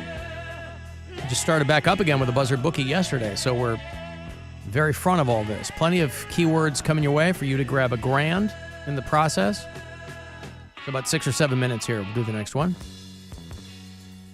Did Whoopsie pick Monday Night Football? No. I couldn't remember. No, Okay. She usually just does Sunday games. I haven't done a Monday night game with her yet. Saving that for when the Browns play on a Monday night. Detroit Lions rolled over the Seahawks last game. night. That was a really fun game to watch. It was a few seasons back where the Lions and the Rams swapped quarterbacks. The Lions had been trying to get something going with Matt Stafford, with fair to middling results, and Jared Goff was with the LA Rams. And I think by most accounts, they've had better luck after the swap. Both teams. I mean, the Rams won a Super Bowl. Yeah. The Lions made it to the playoffs, the NFC Championship game. Yeah. So they were one game away from getting to the Super Bowl. Jared Goff is now in the record books. He did 18 of 18 last night. First time a quarterback in league history completed all his passes on more than 10 attempts. Crazy. And he caught a touchdown pass. Yeah. They did a trick play, so they said he finished the night with more touchdown receptions than incompletions. About 20 years ago, Kurt Warner went 10 for 10 with Arizona, but Jared Goff got 18 of 18 passes completed last night, and they just completely rolled over the Seattle Seahawks. So it was a big night. That guy, Dan Campbell, he's the coach there with the Lions, been there for a few seasons, and he and his family had to move because one of his daughter's classmates doxed them over something. He's like, we had to sell our house. I don't know how you hide where the new house is. I mean, that's got to be a fun conversation. Well, what happened was people found out where his house was, and then there was multiple people that were posting it on Snapchat and social media and making threats because they lost that game to San Francisco because he went for it instead of kicking a field goal. And sports fans can't just normal be reaction. Cool. A perfectly normal reaction. Dox some people and then get the crazies after them. Yeah, a kid in his daughter's class. Hi, is this Jimmy's mom? Yeah, we have to sell our house because all the psychos now they lived in a suburb called Bloomfield Township outside Detroit there. And they were still, I don't even know if they were living there, though. I think they were still living out west. But like his wife or his daughter, it was some weird back and forth thing. And they ended up selling their house. But yeah, Seahawks did not have a good night. And the Lions go to 3-1. Speaking of Seattle, by the way, Seattle PD does not know where 23 guns are. And they haven't been accounted for since 2017. I'm sure they've got their best minds on it. I'm sure they're really, really concerned about this. For the past 7 years, they've had 23 firearms go missing, and they just don't know where they are. Whoopsie. Yeah. Former Mayor Jenny Durkin passed a law requiring that residents lock up their guns to keep them out of the hands of children and criminals. And the Seattle PD can't even secure their firearms. They found some vulnerabilities with the Seattle PD when a teenager walked out with one of their guns in 2019. A spokesperson for Seattle police said, "We're going to do our best to ensure that we do better. Until we find them, we're going to keep looking for them." Okay, good. That's got to make you feel good if you're living there in Seattle. You know, if you work retail, if your drawer was short $1 every day, you'd be fired in a week. They'd go, "You can't, this is no good. You're counting out your drawer, you're always off." You know, now people who work retail, I mean, I've heard stories where like when you're, you know, people who are doing their drawers or whatever, a lot of it has been taken out of the hands of people who are in it. But back in the day, you used to have to count your drawer. And if you were over, nobody seemed to care. But now that's no good either. I was in a situation not long ago where it was like the change was weird or something. And I was like, "Oh, just keep it." She goes, "I can't." I'm like, "It's a nickel. You can't throw a nickel in there?" She's like, "Nope." I'm like, "Okay." When I was working at the bar, there was this one girl who, she was brand new, okay, like fresh out of training. She got fired after her first week because every single shift she put in tips that were too much. So if someone tipped $5, she would put in $8. Like she would just give herself a couple extra dollars. And she thought she was going to be able to get away with it. Single check. Every single check they found out she was doing this until somebody called in and was like, "Hey, I have a copy of my receipt. I got charged for whatever, $18 and it only should have been $15." And then they went back and checked. Oh, she was adding money to their tips. She was adding money to the tips of every single check that she had. And she was fired after like a week. Well, yeah, that's just stupid. But it was like only a couple dollars. But it's but you're leaving a paper trail. Sure, but that was my thing, was like, how could you have possibly thought you were going to get away with it? Like, you couldn't have made more than, what, $40? Right. Maybe? How could you even imagine not getting caught? I mean, back in the day, you know, when I would have to do the drop when I was managing a Blockbuster, you know, you'd put the cash in the bank bag. And I'd have to change up when I would go make the deposit to the bank. It was just a few blocks away, but you'd have to change it up because anybody could watch and keep a record of when you were making your drop every morning, and they could just come and steal it from you. So you'd have to mix it up. But we were still putting cash into the bank bags. And if you had an assistant manager that you were a little hinky on, you know, we had to keep an eye on this one dude because I'm telling you, something is off here. This guy, before he's zipping up the bag to make the drop, he's pulling a 20 or 2 out. Yep. Because there were a couple of instances where the bank would be like, "This doesn't jibe with the slip that's in here." There was one bartender I worked with where every single shift he was on, it was across the board we were making less money. And everyone was like, it wasn't our credit card tips where we're like, those are all 20%, you know, but the cash at the end of the night was like $7 each. And we're like, there's no way our tips were that low. Right. And he got caught on the cameras going in there when he thought nobody was looking and pulling money out of the basket. Yeah. There's cameras everywhere. What's so funny is especially now. I think I've told you guys that when I first started working at iHeart in the old building, I was so used to working in service industry where there are cameras everywhere because you're handling money. Yeah. So there's cameras. There's nowhere to hide. There's everywhere you go, you're on camera. And then when I first started working at the Independence building, somebody's like desk plant went missing. And I was like, why don't they just check the cameras? Right. And you guys were like, there are no cameras. I was like, I couldn't even fathom a workplace where there were no cameras. Well, they caught a dude years ago out at Oak Tree because they were thinking that somebody was stealing stuff either from somebody's desk or from like one of the promo closets or something.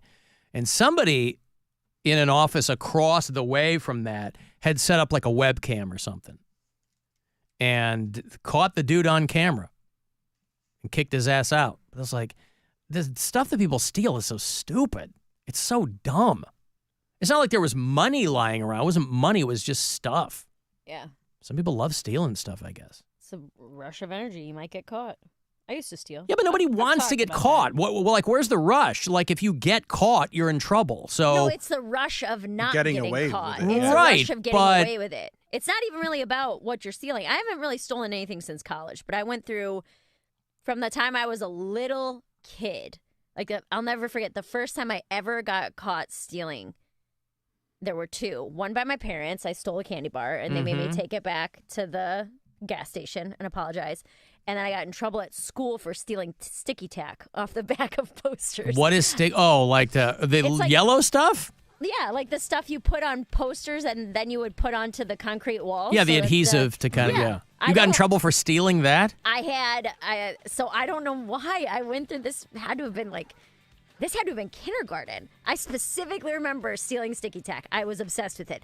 And I would keep a big, giant ball of it in my cubby because I don't know. I was 5 or 6 years old. But one day, Because all put together, it just looks like a big like wad of foamy gum, right? I don't know if I just like the way it felt or Yeah. what. But one day the teacher caught me like facing the poster, like taking some of the sticky tack, and she's like, "What are you doing?" And I like showed her the sticky tack, and then I was like crying, and I had to call my parents, and I had to show them like the big ball of sticky tack. Wow. Like, Your the wad? You had to Yeah. show the sticky tack wad? I was like, I've been doing it for months. It was me. I'm the sticky tack bandit. I'm Yeah. a thief. I'm so sorry. Here's all my ill-gotten gains. Yeah. A giant boulder in your locker. I remember Wow. stealing toys from the nursery at church. Really? Because like we would, These are things you could hide and take out? I would just put it in my pocket, like the little things. Like cars. Yeah, and then like my mom would be like, "Where'd you get that?" And I'm like, they said I could take it." And she's like, "No, they didn't." And so like I remember real young taking things, and then my mom being like, "No, we don't steal things, and we don't do that sort of thing." I ate a grape once at the grocery store. And my mom's like, "Nope, we don't do that." Yeah, grape. And I was like, "All right." So real young, my mom instilled in me like, don't take stuff that's not yours. Sure. Yeah. And to this day, Bill Squire does not eat grapes. I don't like to steal things. Not at I the feel grocery store. bad even like if they almost at the grocery store the other day, somebody left behind garbage bags that they paid for, and they started packing it in with my stuff, and I was like, no, those were from somebody in front of me. Like I don't want to take that. Yeah. I don't like stealing. This is what I talk about when the Brinks truck opens up on the highway. There was a video of it. And everybody thinks I'm some Pollyanna. I'm like, that money's not mine. Listen, I'll make jokes about it, but I wouldn't take that money. I would. I really wouldn't. I feel too bad. You and a lot of other people. You're not alone, Mary. I mean, it's I not, told you, if it's money that's going to Target, I don't care if I rip Target off for $2,000. I guess. If it's money that's going to, But it's not, my an point is just, it's not independent- my money. I don't care. I know. Well, I must be in the minority on that. I get it. All right. I got money here for you. Is this your money? It's money I'm going to give to them. It's not my money. No. But I've been entrusted to transfer this wealth from this company. It's a redistribution of wealth from this company to our customers. $1,000 from the Buzzard Bookie. Good luck. This is your chance to bet with the Buzzard Bookie and win $1,000 now. Enter this nationwide keyword at WMMS.com. Bank. That's bank. Enter it now at WMMS.com.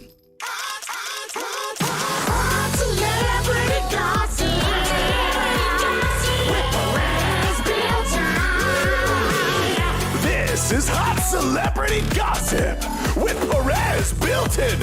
Ooh. Oh, how are my little goss guzzlers doing today? I got some hot goss you can just slurp right up. You can just chew on it like it's balut. Like it's little, sticky tacky? Yeah, a little sticky tack. Yeah, whatever. Starting things off, Alan mentioned this earlier, but Frank Fritz from American Pickers has passed away. He was only 60 years old. He had a stroke a few years ago and lost his battle and is gone. Lost him. But according to inside sources, it's because God needed someone to overvalue garbage. Oh, yeah. Faux shiz, faux shiz.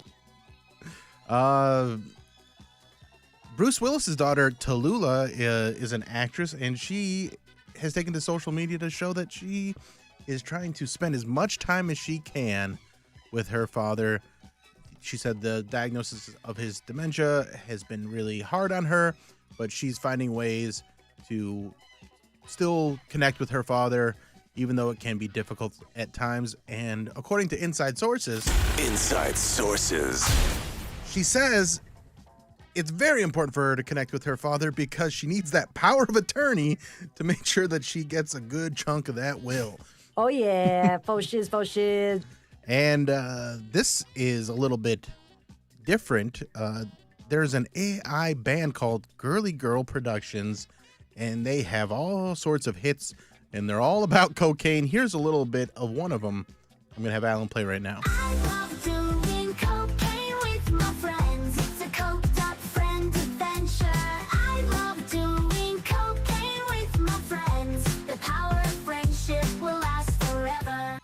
Well, she did a little too much cocaine with another celebrity, and according to inside sources,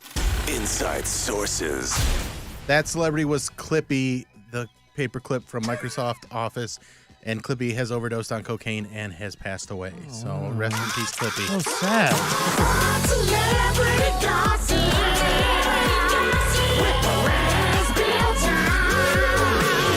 This is Hot Celebrity Gossip with Perez Built-In. Ooh.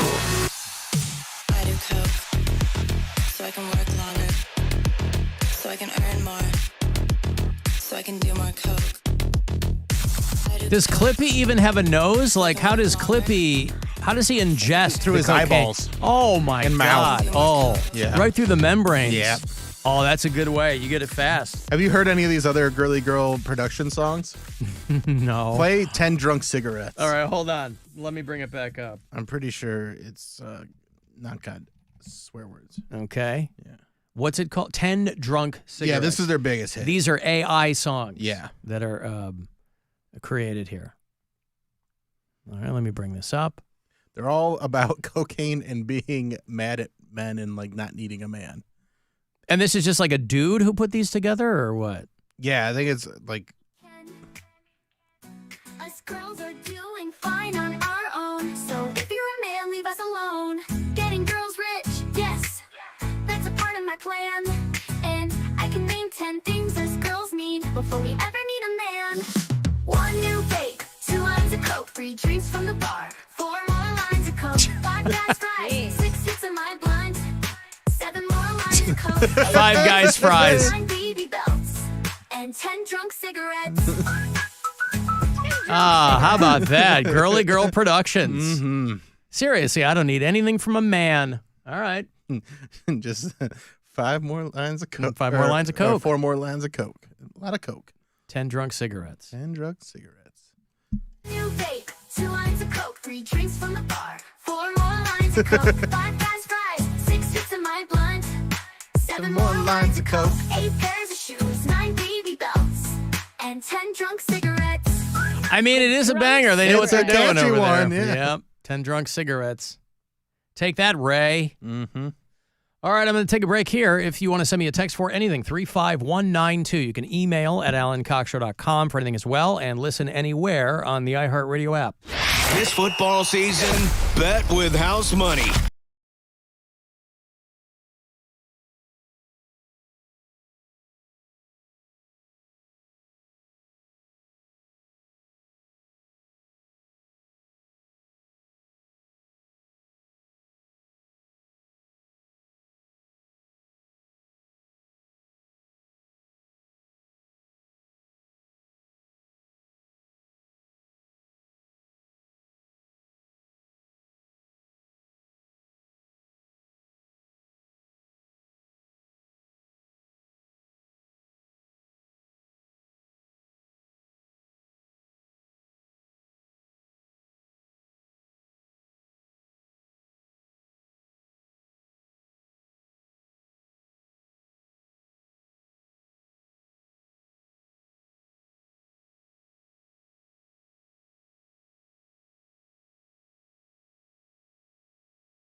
Buzzard.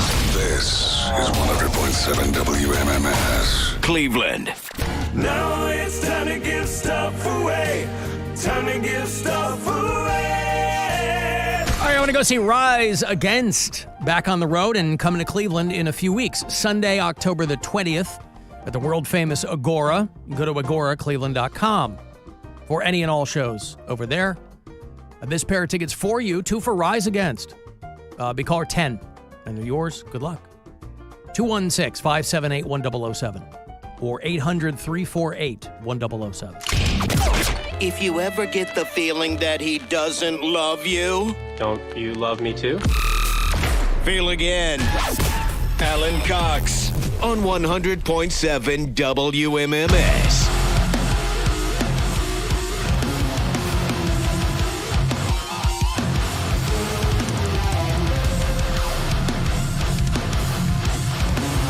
Comedian Paul Reiser back on the show tomorrow. Always love talking to him. Big fan. He's got a new movie called The Problem with People. It's going to be in theaters this Friday. So we'll chat with him about that. I think he directed it, maybe. He's in it. And so we'll see what that's all about tomorrow.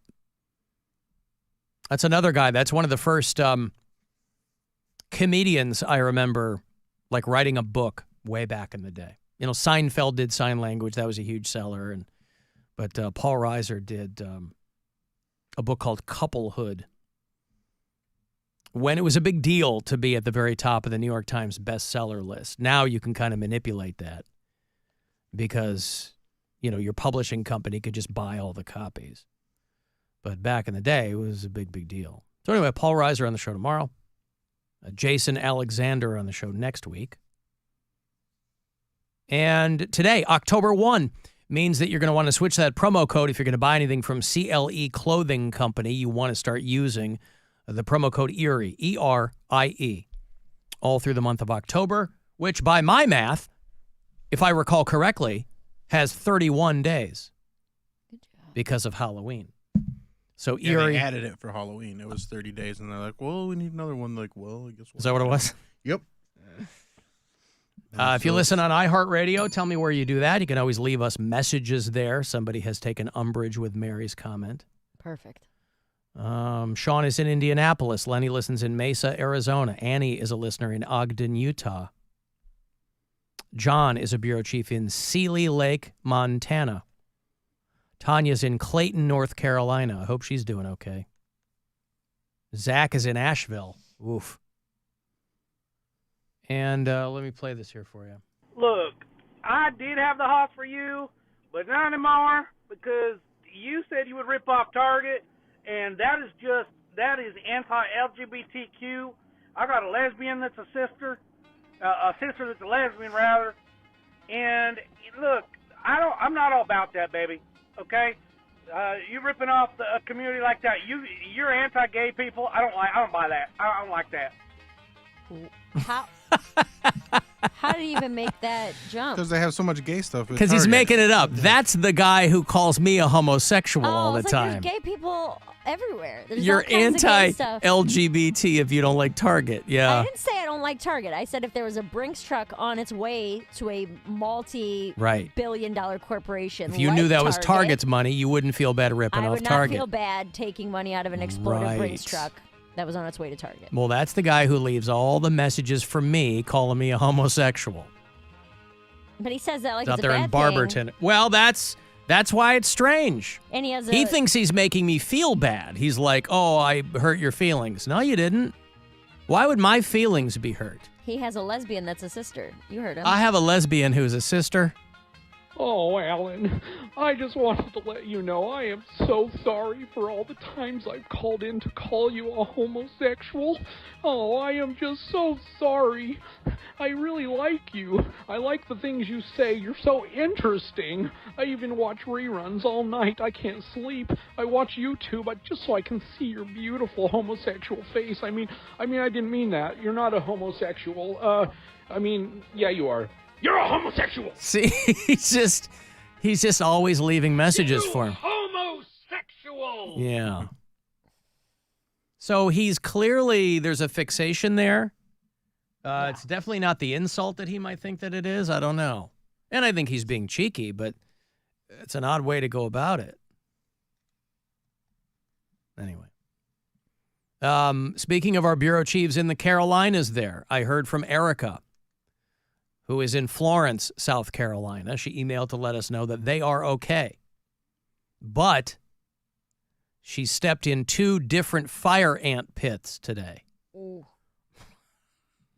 Boy, you thought, would you rather have your home washed away or step in 2 separate fire ant pits?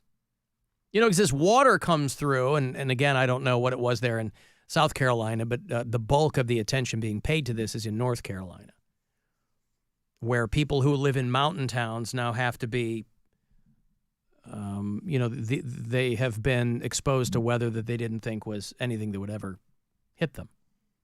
There's a kind of a creepy series of photographs. A woman was on the roof of her house with her parents. And I think her son, or it was her parents and a grandchild, and they were on the roof waiting to get rescued. And so the girl had taken a photo of her.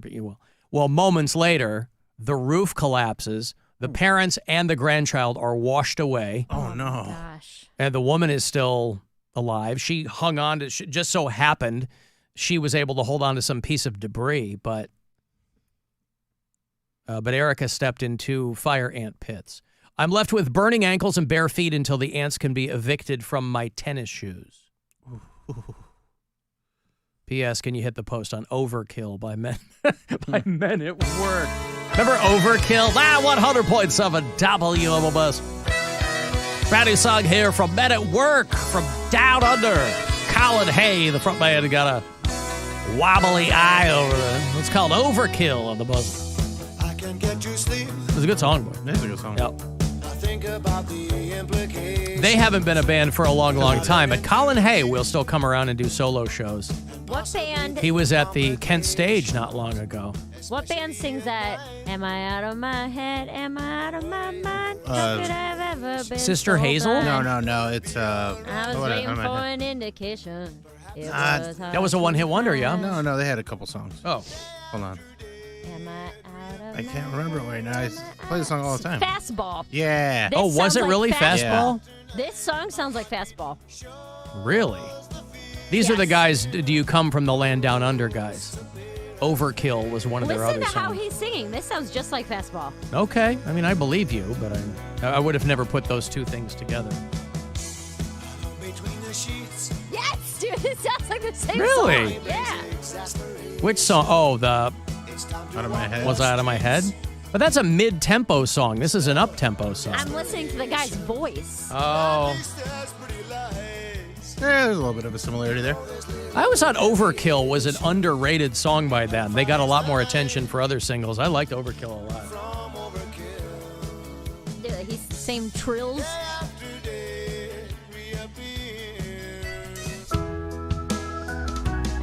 Not the song, the guy's voice. Man, I like this. Austin, Texas. It's a great song. It came from, Sometimes I feel like I am drunk behind the wheel. Do you not hear it? Okay. That's the same guy. All right. I don't know. I would have never put those two together, but okay. That's the same guy. Fastball's label made them change their name because when they were an Austin local band, they were called Magneto USA. And they were like, we're going to get sued. So, because they signed with whatever label Disney owned at the time. And Fastball. All right, well, there you go. You go, Erica, and who's got ankles bitten up by fire ants. That sucks. What's that? That sucks. That does suck. Yeah, that's no good. Alan, baby, Clarence Urban Springs, survived the flood. You big, beautiful gay man, you. It is October, baby. See. So I'm going to hit you with a couple quick ones. Why didn't the skeleton go to the party? Didn't have the guts. Because he had no body to go with. Oh, dang it. What does a short-sighted ghoul wear? Spookticles. Woohoo! And not a last thing. one. How come It's not a thing. ghosts hate rainy days? Because it dampens their spirits. Hey, man, I know it's not a popular one, but, dude, hit the post on You Belong to Me by Bobby Caldwell. Love you guys. No, I'm not. Bobby Cole. I don't know that one. No. All right. Spookticles. Come on, man. They're called spectacles. I never thought I'd say this, Corey, but I wish you had been washed away. Alan.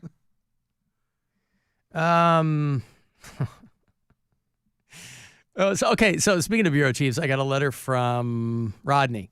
He used to be in Waxahachie, Texas, and now he is in Allen, Texas. I think that's suburban Dallas. And he goes, have you seen this video? And I had seen it, but he goes, I went to high school in this town, and I've known this guy for 25 years. He's an idiot. He's talking about the guy who bought the Taylor Swift guitar at the auction and then smashed it. This video drives me crazy. I mean, do what you want with your money. No, I'll tell you why. Play the video. Well, Rodney knows this guy. Okay. He's known him for a long, long time. I'll play you this. This was an auction, and a guy spent $4,000 on an autographed Taylor Swift guitar. And then he promptly took a hammer and destroyed it in front of everybody. And, of course, everybody just went crazy. They loved it because, it's very Trumpy. And this was at the Ellis County Wild Game Dinner. This is in Waxahachie, Texas. And he paid $4,000. Now, was it actually an autographed guitar? I don't know. I haven't seen the video. Okay, let me get it up here and I'll show it to you. There's so many versions of it here that... I had it before. Hold on. I just had it earlier. I can't imagine that they would set this whole thing up. Just to, you know what I mean? Oh, here we go. I mean, the 4,000 he spent is real.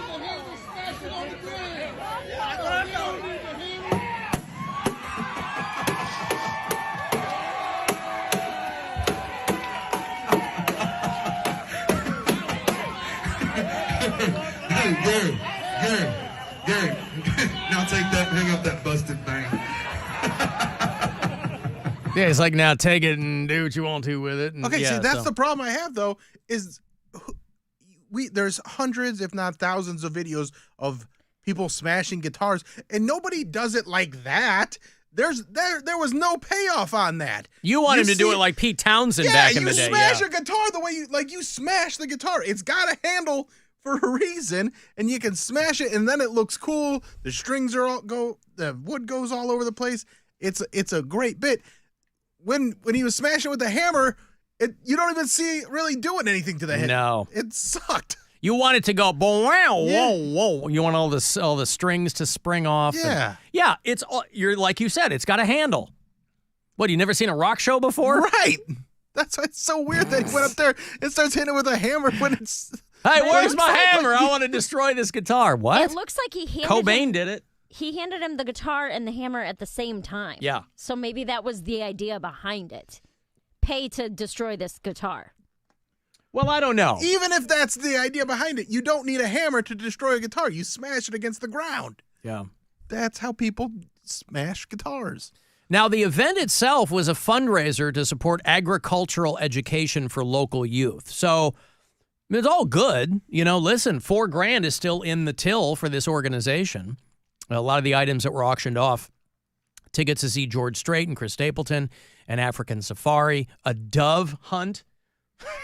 You're out there hunting doves, right? Traditionally, the bird, a symbol of peace. Are you hunting the bird or the body wash?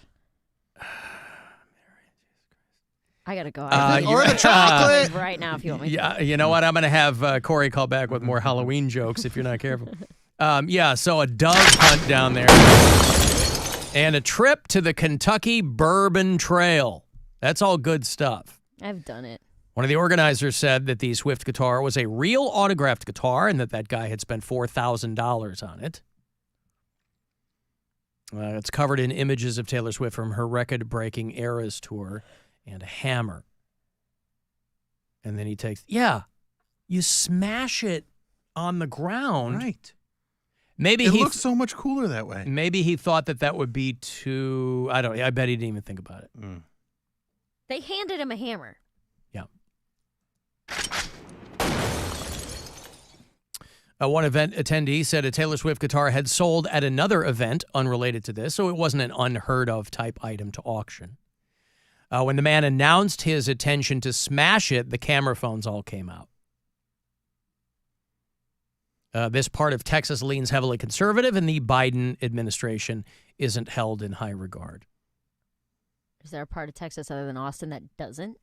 There are a lot of purplish places in Texas, yes. But what's funny is the people who are like, the people who are working in businesses that have gotten a big boost because of things that the Biden administration has done, but they still don't feel like they're working. Oh, I feel like they're not doing anything for us. Don't you work in a place that just got like billions of dollars? Well, yeah, but I don't feel like things are changing. So, it's like Marjorie Taylor Greene. She's begging now for federal money because she represents Georgia. So now she wants hurricane relief funds.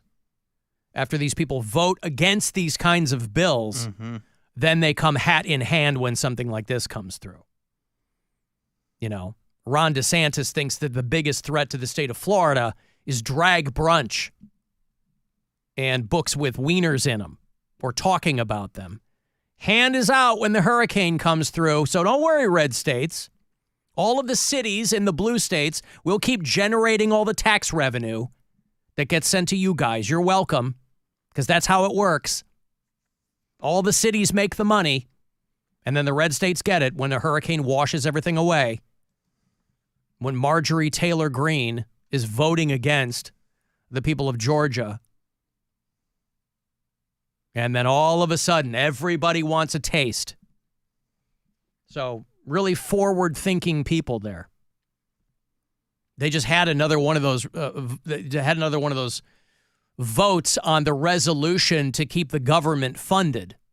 This used to not happen all that often. Now it happens all the time because everything is so partisan. And she was one of 80 Republicans who voted against it. And all that involves money for things like this, for FEMA, and, So if she had gotten what she wanted, if she had been successful in that, the government would have been shut down. Imagine if the government was shut down right now, which is what people like her want, because it's just it's a ploy. I don't know what it is. But imagine that in the midst of all of this stuff going on with Hurricane Helene, if that was the state of the government.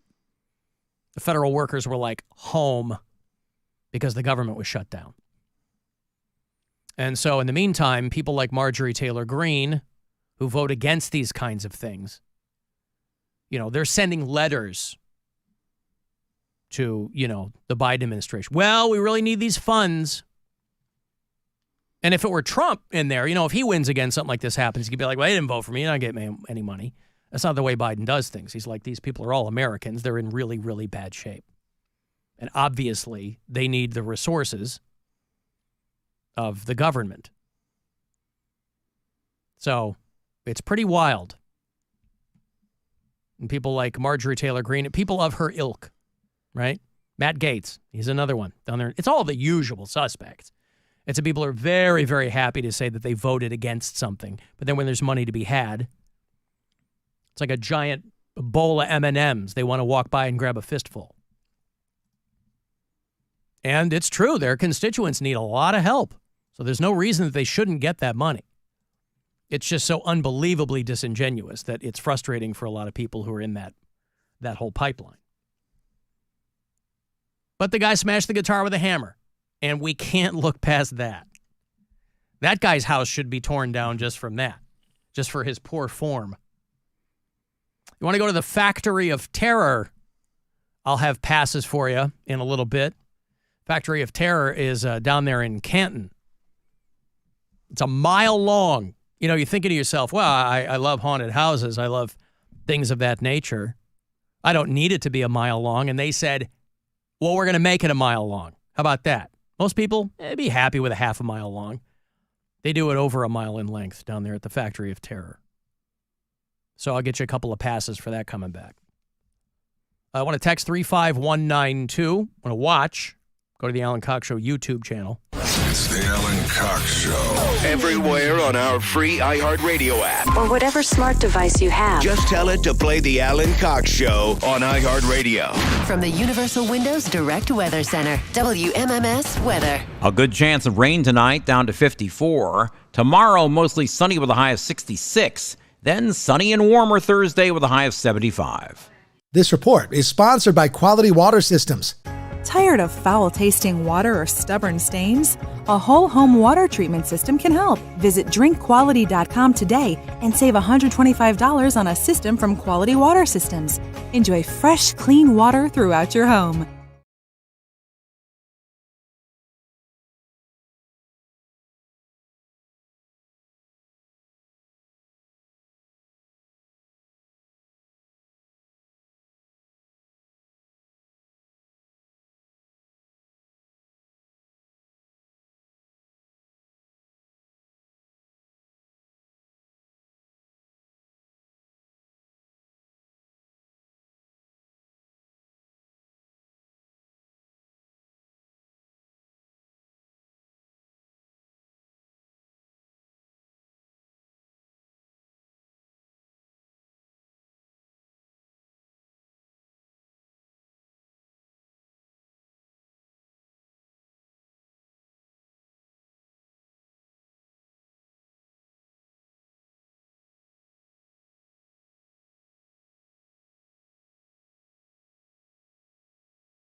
Start listening. Giving stuff away.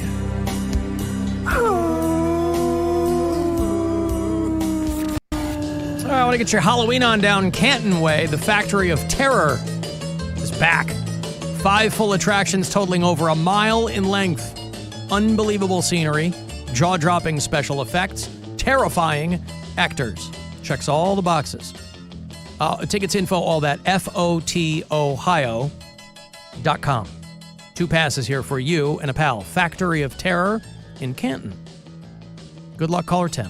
216-578-1007 or 800-348-1007. As soon as I can learn how to run a computer, I am starting an online petition to have Alan Cox taken off the air. So help me God, I'm having him taken off the air.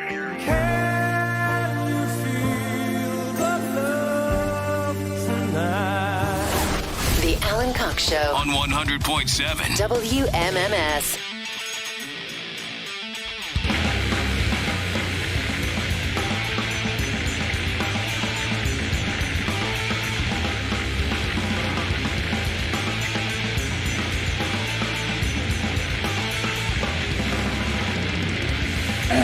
Oh boy, I got another $1,000 for it in about 10 minutes. Last keyword of the day to grab $1,000 from the Buzzard bookie. A great song from the Mighty Mastodon called Mother Puncher. I was reading about a magician who got punched, sucker punched by some homeless dude or crazy dude or something. I was like, ooh, this is right up Mary's alley. Maybe it's a guy who was tired of being lied to by the magician. Although it was a magician at a kid's party in a very affluent community. See, it just bears mentioning and reminding people, it doesn't matter where you are anymore. Somebody could just walk up in your backyard and start swinging. This was in Pacific Palisades, which is a very affluent community in Southern California. This is the L.A. suburb where my agent lived. Pacific Palisades. Very, very Tony. Little beachside town. And there's a guy who is having a birthday party for his 4-year-old, and they have a magician there. And they get a guy liar. on... Huh? A liar. A liar. Professional liar.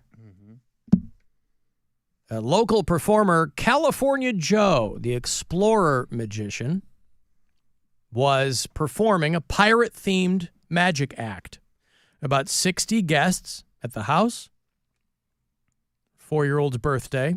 About 30 kids were sitting in a semicircle around a tree. And when parents saw a random guy walking behind one of the trees, they thought that he might be part of the magician's act. But then he ran out and he just punched the magician in the forehead. And the dad scooped up, he kind of went into protective mode, scooped up his kid, and then he and one of the other dads were like chasing the dude. But part of this is on, I'll show it to you, part of this is on like Ring camera. It's just a guy walks up and...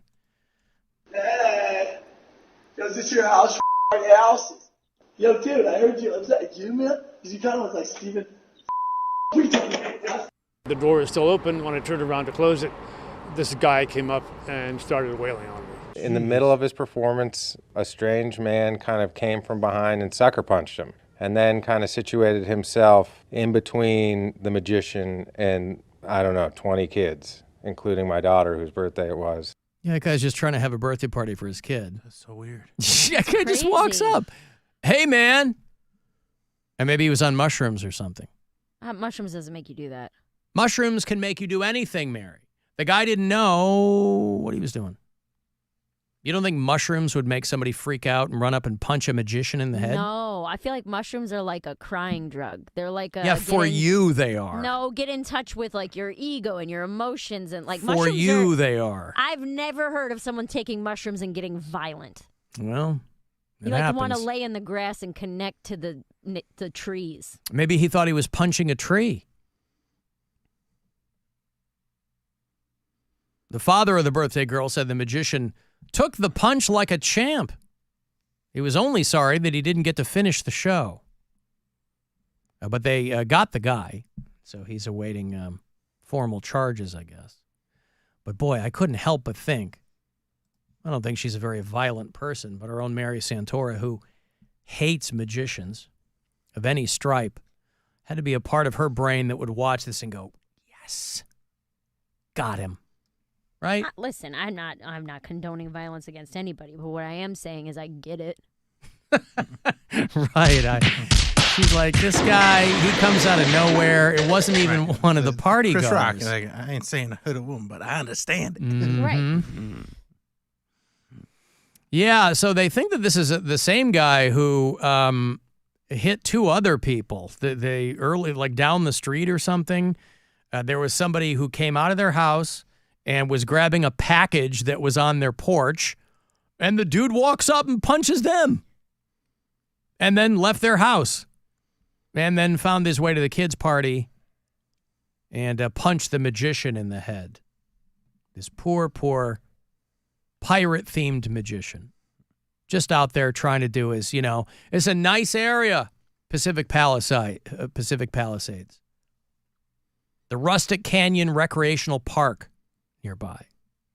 In poor California Joe, the explorer magician. He's out there trying to do his thing. But it is funny, when this is also an opportunity when there's random eruptions of violence like this. This is also an opportunity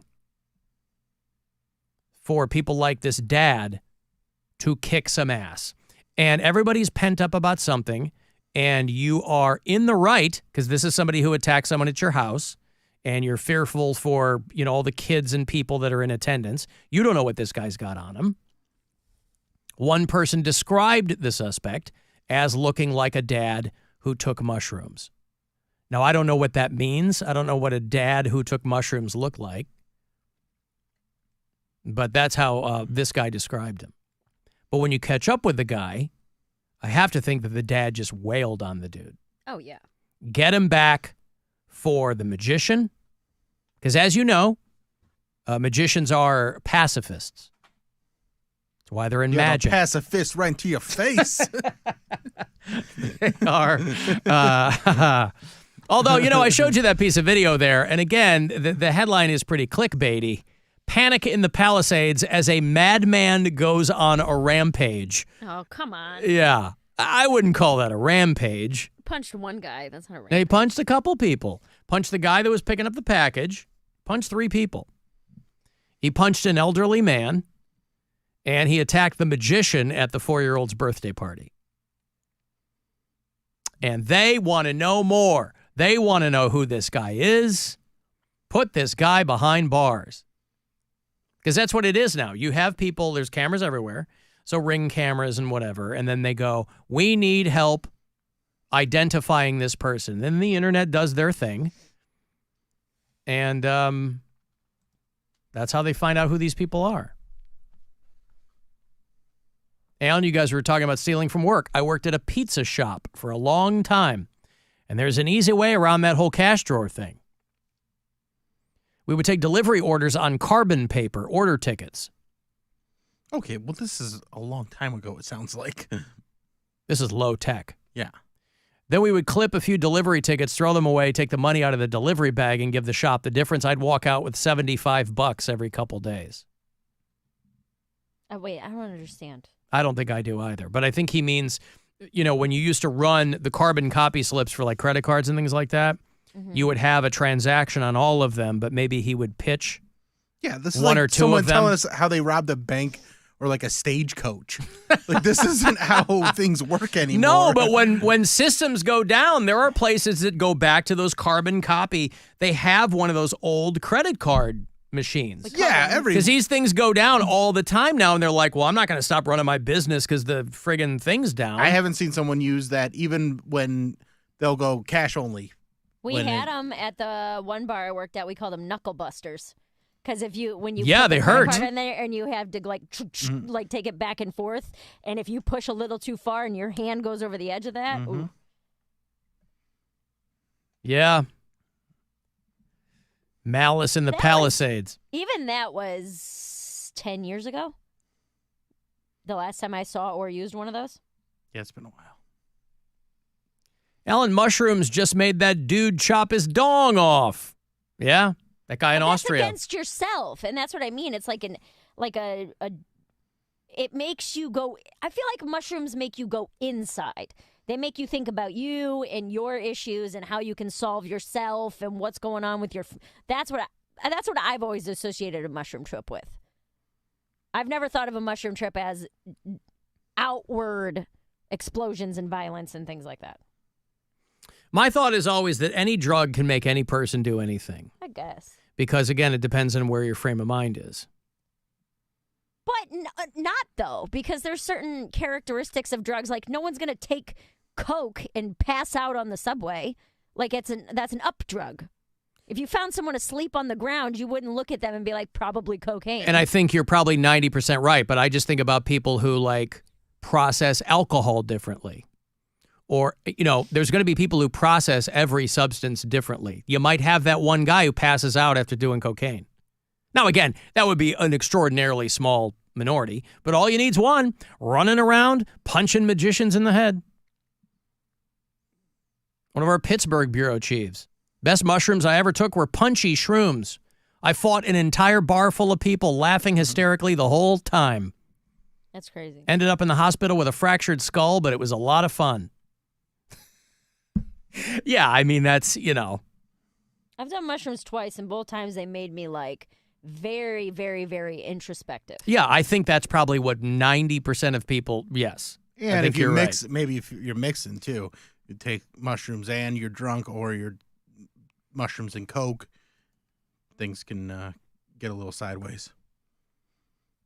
Let me give you this money here. It's the last keyword of the day. We'll start it all over tomorrow morning with RMG, but it's $1,000 from the Buzzard bookie.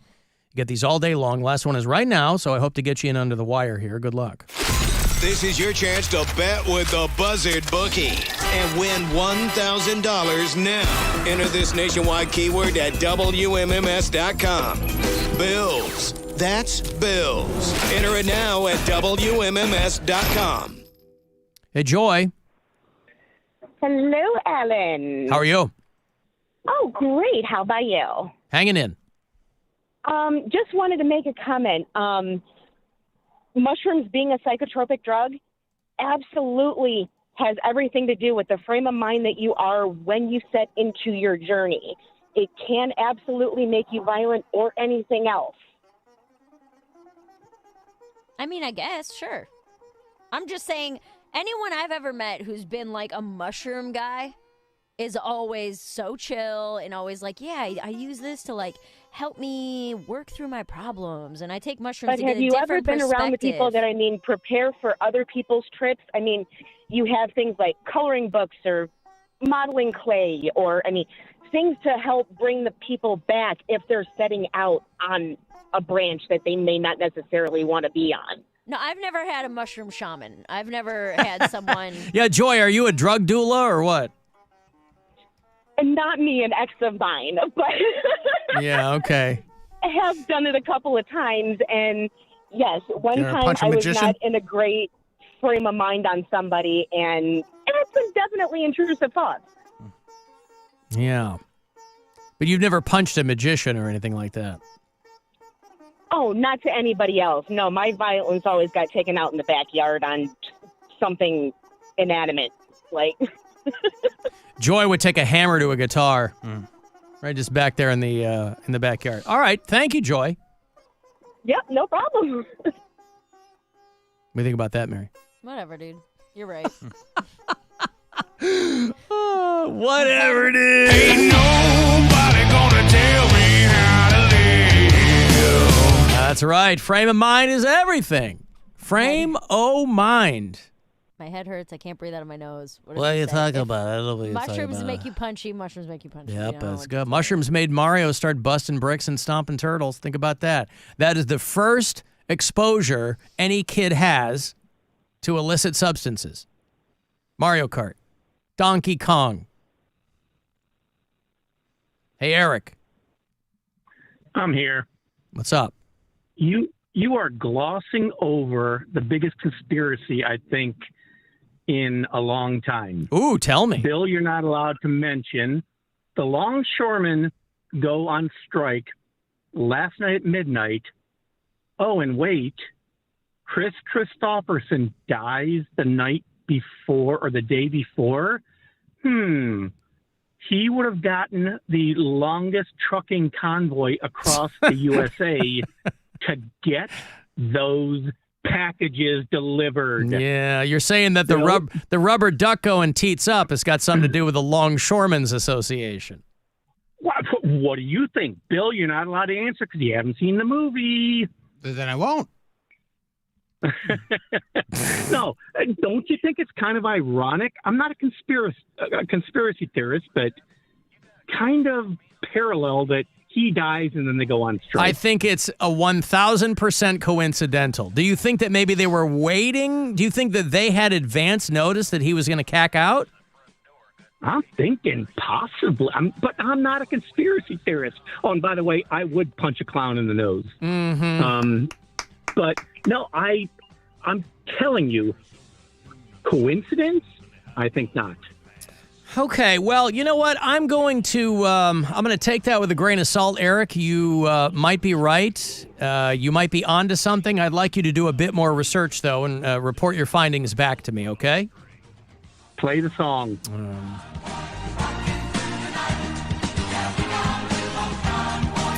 You know, everybody talking about Chris Christopherson and his fine work in Convoy, but everybody's sleeping on the other people in that movie, you know? Your Ally McGraw, super foxy. Burt Young, who, of course, was Rocky's brother-in-law. He was Paulie. Ernest Borgnine, right? The late, great Ernest Borgnine. So your mission, should you choose to accept it, is to find out if the movie Convoy is streaming anywhere. Because I have to think that it probably isn't. Or it's for free on Peacock. There you go. Well, I'm watching Convoy today. No Jeopardy tonight, fam. We're watching Convoy. Convoy. No, it's probably, how long is Convoy? 111 minutes. All right. It was a movie that was released in Japan before it was ever released in the United States. Because, you know, in the 70s there was that whole CB radio craze. So you had Convoy and Smokey and the Bandit. There was a movie called White Line Fever a couple of years before Smokey and the Bandit. All these truckers were the outlaws of the 70s. They were rebels. And they had to get to the state line. Because what was the premise of Smokey and the Bandit? They were trucking beer across state lines, right? I swear. Like when people used to have to hide Yingling coming back out of Pennsylvania. I've never seen Smokey and the Bandit. I've heard the term Smokey and the Bandit, and I thought it was a cowboy movie. You're thinking of Butch Cassidy and the Sundance Kid, maybe. No. That was, But doesn't Smokey and the You Bandit didn't know that sound Smokey, like... you weren't hip to, like, forget having seen the movie, but you weren't hip to the premise of Smokey and the Bandit? No. I thought it was a cowboy movie. All right.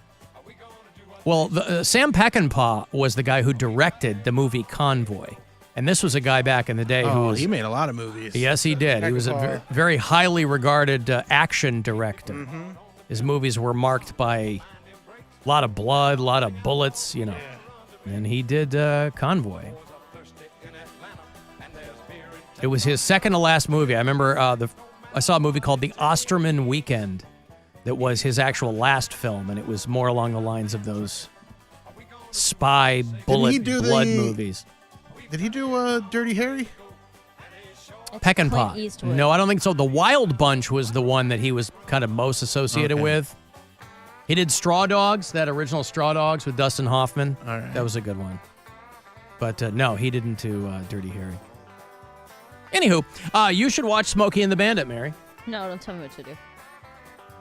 You should not watch Smokey and the Bandit. You know what you should watch, you might really enjoy? The Cannonball Run. No. Oh. You know what 2 movies I watched last night? Well, 1.5.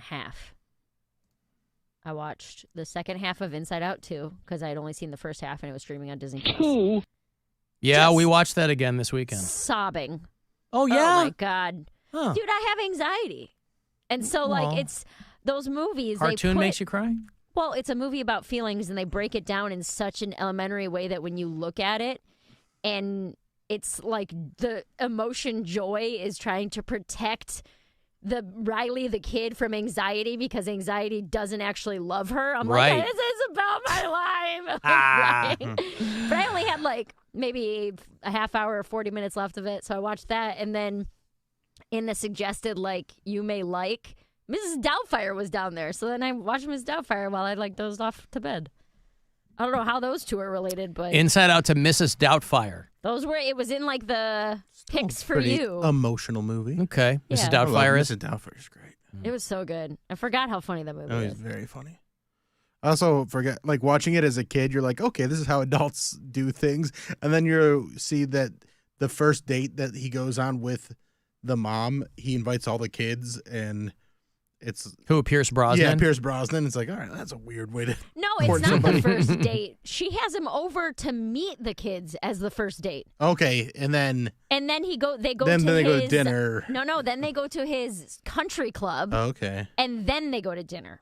Yeah, but It's also, all it's real fast. I haven't seen And that. she had been divorced a week, by the way. But I hadn't seen that movie since I saw it in theaters. I've never seen it again. But wasn't, Robin Williams was being a dick to Pierce Brosnan, but wasn't he a nice guy? There was nothing wrong with him other than he's trying to bone his wife. That's what I mean. 2 weeks. Pierce Brosnan wasn't this shady dude. Right. No, right. the movie takes place over a 3-month period. The court gives Robin Williams 3 months to get his life together. So, I mean, you're married to a guy for 14 years and you have 3 kids with him, and then you start banging another guy. Well, 2 it's weeks Pierce later. Brosnan, Mary. Still. And that guy's still good looking. They had a fling in college. There's the history. But Yeah. you'd be a dick to him, too. It was run by fruiting. Somebody doesn't want to be with me anymore. What am I going to do? Mrs. Doubtfire. Well, and that's why I like at the end of the movie that him and his wife don't get back together. They just co-parent. Yeah, they just learn to co-parent. Yeah. And also, drag queen. Yeah, right. Stop pushing your goddamn liberal agenda on me, Robin Williams. Chris Columbus. All right, I got to take a break. Want to send a text, 35192. You can listen anywhere on the iHeartRadio app. This football season, bet with house money.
100.7 WMMS, Cleveland.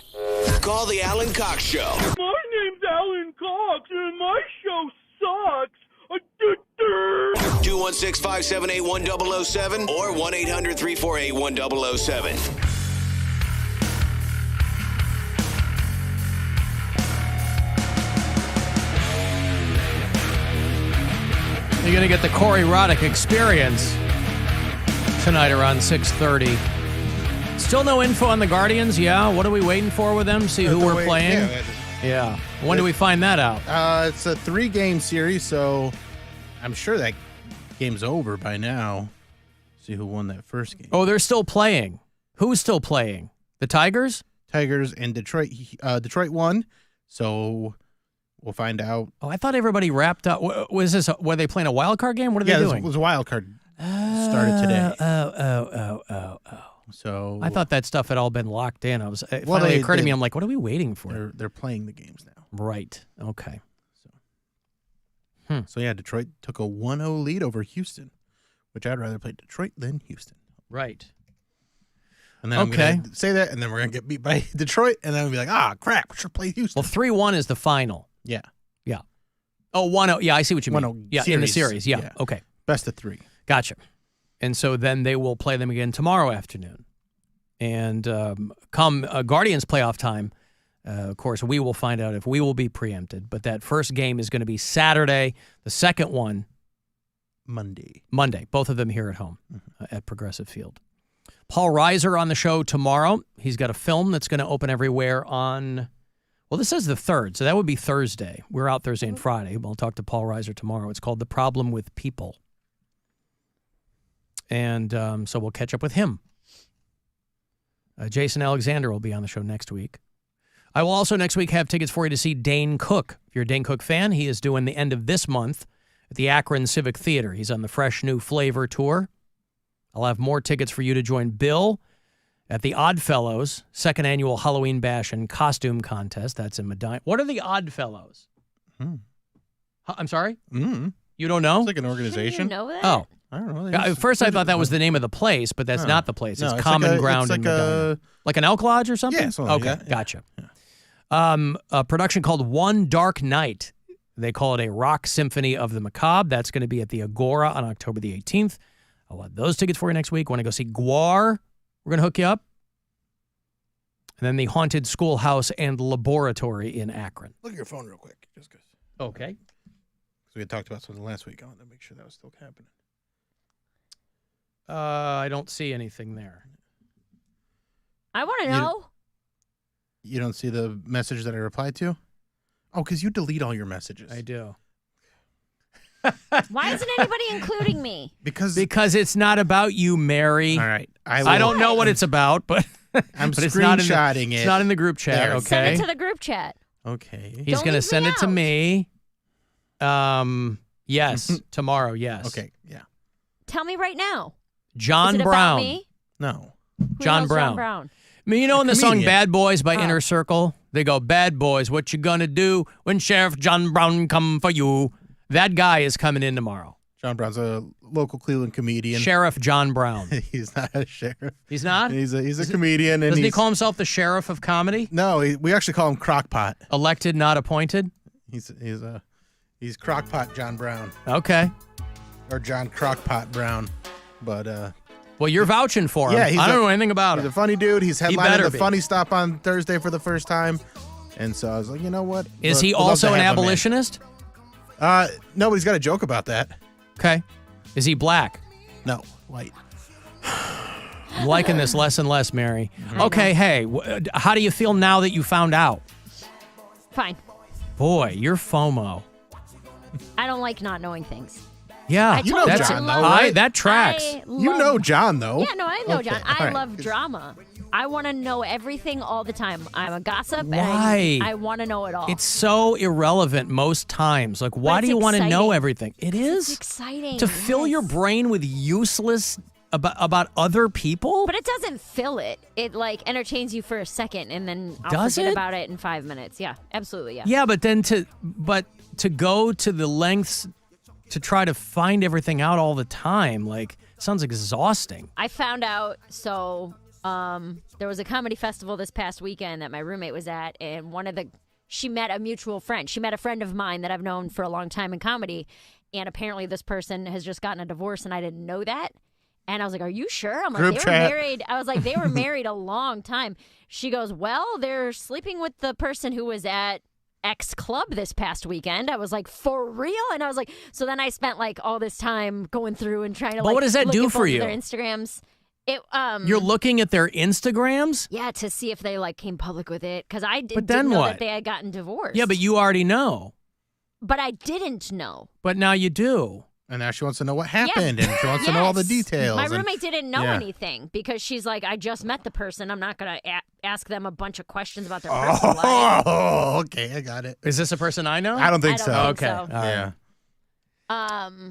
But yeah, so I was like, Text me- I love that. What was the name of the husband? Because I don't remember. So the comedian is a female. Well, thanks, Bill. Yeah, I was Oops. trying to keep it under wraps. You friggin' idiot. You're like my friggin' Ah, stepdad. they're Nobody can gays. say anything They're to you. gays. But Can't nobody say knows. anything to you. Nobody knows who we're talking Yeah. about. I know, but it's still annoying. Where Yeah. he's had this information for 15 seconds, and he's already like, Not Well, even that you long. want to know everything. Why doesn't Bill get to know everything? but I'm not blabbing it. I'm keeping it anonymous. But nobody knows who we're talking about. It's still fully Sure. anonymous. Sure. There have I been no understand names. You said I don't even know who you're talking about. So, Don't so then start. you I'm not saying anything else. okay. So then you find out that these two are split, and then you go to their respective Instagrams Yes. to do your own research. To see if I missed something. But you Sometimes- did. No. What I'm saying is sometimes people will make an announcement. Hey, we've been together 20 years. Yeah. We're splitting amicably, whatever. Oh, so And these there are was none of older that. people. There was none of that. No, they're just known in the comedy community. No, as but like if they've been married 20 they years, have they're not been married 25 20 years. No, Oh. I'm just saying that sometimes people will do that. If they are known as a couple, Okay. it's not uncommon for them to post something saying, hey, we're splitting Right. up. How long had they? Now, let me ask you this. Because I associate a statement like that with people who are very well known. Are these very well known people? Mm-mm. I love they have regular people who credits. post a statement. They- it's like, no, because okay, if tell you're your known- 6 friends and everybody will be caught up. It's no. They're not household names, but it's more than 6 friends. Okay, I don't know how to describe it other than No, I they're understand. big I just- in the comedy community. So to post out to their followers, hey, you've known us as a comedy couple for 10 years, and we're no longer together. Tom and Christina. Yeah, right. I don't know. That's you think She my just roommate had- was sharing a room with Christina P. at the Big Pine Comedy Oh, I Festival? forgot. I'm sorry. I forgot where this started. Yeah. I forgot where it started. We really kind of get off the trail here. I forgot where it started. Okay. No. That would be wild. Yeah. Christina just beat breast cancer, and we said it's time to call it quits. Right. Wow. Okay. But I've seen people Well, because do I know that. Christina through my friend Susie from MTV, so she would have told me if something was going on there. No. I've seen people do that even just, like you said, if they're known in any community, I feel like.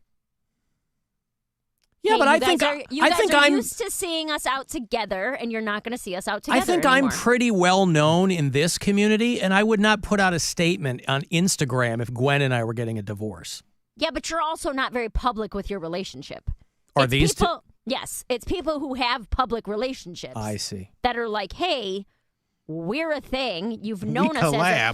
thing. Yes, we've worked together for the last 10 years. Oh, I see. They're You're like not gonna content see creators. that anymore. Okay. So is their popularity hinging on the two of them together? Is this going to cause problems professionally? I'm getting really annoyed because I feel like what I must be either describing this incorrectly or you're not listening to what I'm saying. They don't create content together. They are just a well-known comedy couple. So that's why I said it wouldn't be weird if they put out a statement. Okay. And I don't know if you're asking too many questions or the wrong questions. Well, I'm just trying. Again, I can't stress this enough. I don't know who you're talking about. I understand so that. all the questions I ask are coming from a point of not knowing anything. So I didn't know if you meant they were you know how like these married couples make TikTok content. Sure. So if it's they not split that. up, okay, these are individually comedians Yes. who were married and were known to be married. Correct. Gotcha. But what I'm saying also is that I don't think it's weird to put out a statement if you break up with somebody. I don't think it's weird to be like, if you're someone like me who shares everything, I share all my personal crap on my social media. So if Brian and I were to break up, I don't think that would be weird. I probably wouldn't. I'd probably just let it go. But I don't know. Do you think that'd be weird? I'm not saying it's weird. I'm saying that the people who need to know are gonna find out. Like, you put it on Instagram, then you got a bunch of randos asking you questions. The people who are friends of yours, you're gonna tell or they're gonna know. Yeah. They're gonna find out. Throwing it up, because then what do you do with it? You're not gonna answer. You just turn your comments off. You're not gonna. Okay, well then what's the point of putting out a statement if you're gonna turn your comments off? Just so people can know. So that if, let's say Brian and I broke up and I posted, hey, just so everybody knows, blah, blah, blah. That way nobody's blindsided. Let's say I was doing a joke about a breakup. You know what I mean?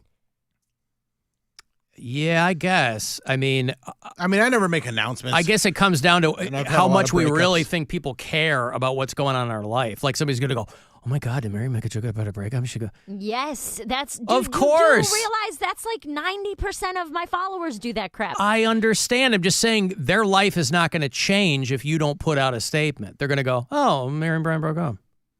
No, it'll start a whole thing. Oh. It'll be in my comments, in my DMs, in my this, in my over... Oh, did you see what? Even just what this conversation we're having right now, somebody's going to be half listening, and they're going to comment later and be like, did you say you and Brian broke up? Yeah, no. Mary and Brian did not break up. No. Talking about another couple. Okay. Super famous couple. Super famous couple. This is Carrot Top and his girlfriend. Yes. Carrot Bottom. Carrot. Now, how do you know she's Carrot Bottom? Well, only in the winter months. Did you see the lady who lost her bag of live crabs on the subway there? They're trying to help her scoop up her live crabs from like Chinatown or something. I'm allergic. Yeah. There's all the goo and water on the floor of the car. Oh, gross, dude. People are crazy. Yeah. I actually haven't seen that many wild subway things. So it was two Mexican guys playing the piano. The piano. They rolled in a baby grand. It was wild. The guitar today. Yeah. An accordion. I see that. I haven't seen any like livestock. I see pictures online of people with snakes and stuff, and like their snake gets out of their backpack on the subway, but I haven't experienced any of that. Right. What do you do? Put your snake back in your backpack. You help the person catch their crabs? No. So there were a couple of people that were there to help. I mean, there's always going to be somebody that'll be happy to help. It doesn't have to be you. You can sit there and watch it all go down. Alan, you were talking about the guys from the Chili Peppers being in their 60s. I literally just learned yesterday that Tony Hawk is 66 and a new grandpa. Yeah, right? Like, isn't Tony Hawk's grandson... Tony Hawk's son is married to Francis Cobain, right? Yeah. Yeah. He's Francis Bean Cobain's father-in-law. It's pretty wild. Bean? Yeah. Her name's Francis Bean Cobain. That's what they named her. Somebody pointed out that Tony Hawk's grandson is going to be the same age as Dave Grohl's kid. Or Kurt Cobain's it would be Kurt Cobain's grandson. Be the same age as this child that Dave Grohl is going to have. Well, listen. What do you want? Last time I ate mushrooms, I was at the Dead & Co. show in San Francisco at Oracle Park. And if you know that setup, all of their art stuff, like they have a glove that's like half built, but it's completed, you know? And the Grateful Dead played a show in Egypt once, so they kept showing Egyptian stuff on the mega screen. So it was like I was in Egypt, but like a zombie apocalypse, and I just had to keep staring at this guy's hoodie to keep me grounded, because if I looked away, I'd be go Egypt. I love that dude. I'd go Egypt. I'd go Egypt. The last time I ate mushrooms, I was at a Dead & Company show. Yeah. Alan, I had a buddy who appeared to seemingly go psychotic with marijuana. My family found him naked in a creek with the family and friends and police all looking for him. Yeah, I mean, it depends on where your headspace is. I mean, there are some substances that are more likely to give you a good time. But, you know, some people like to sit down and watch cartoons. But if you're on acid, that might not be the move. Yeah, I remember doing acid. The way that it presented itself to me a long time ago about where your headspace is when I did acid with a friend of mine, and I had a great time, and he sat on a chair for 7 hours because he was convinced the floor would kill him. And I'm like, yeah, that sucks. Did it kill him? It did. Oh, no. And I was so out of Was it, it lava? I couldn't even stop it. No, you'd think. No, it was all teeth. Oh, wow. All teeth. Yeah, razor sharp. Really cut him to ribbons. It was gross.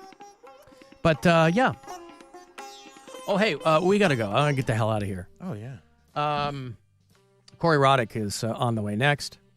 We will reconvene with you tomorrow around 2 o'clock. Let's say 2 o'clock, yeah? Yeah. 2 o'clock? Yeah. And then we're out Thursday and Friday. What do you have coming up, William? October 11th and 12th, I'll be at the Funny Stop, and I'll be revealing who got divorced. So come on out if you really want to know. And then you'll be like, oh, I didn't know those names anyway, so this isn't that big of a deal. But if you want tickets to any of my shows, go to billsquire.com. Mary Santora. Also going to be at the Funny Stop October 17th and 18th, the weekend after Bill, and then Bentonville, Arkansas this weekend. Yeah, that's it. Mary Santora Comedy on TikTok, Instagram, Facebook. Is there a science fair tomorrow?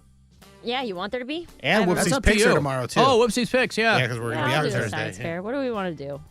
You yeah, tell I'll do me. a science fair. If you don't want to do it, you don't have to do it. Might be an animal tomorrow. How about how women just, love shopping?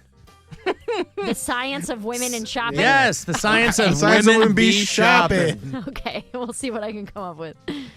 All right, 2 o'clock tomorrow, we will meet back here. You'll find me on your socials at Alan Cox Show, the program available on the iHeartRadio app or wherever you get your podcasts. If you listen on something else, it'll be there too. If you do listen on the app, you can drop us messages there with a talkback button. Voicemails on the after hours line, 216-986-8903. Thanks for hanging out, and I'll see you in hell. And now I must leave you as the Brady Bunch is on, and I find 4 of those children incredibly arousing. Get out of here. Be careful of what you say. Be careful in every way. Be careful of what you do. Big Brother is watching you. Be circumspect and discreet. Stay light on your mental feet. One slip and you know you're through. Big Brother is watching you. Conform with all directives. Remember, obedience pays. And when you watch that TV screen, remember it works both ways. You'll disappear in a wink.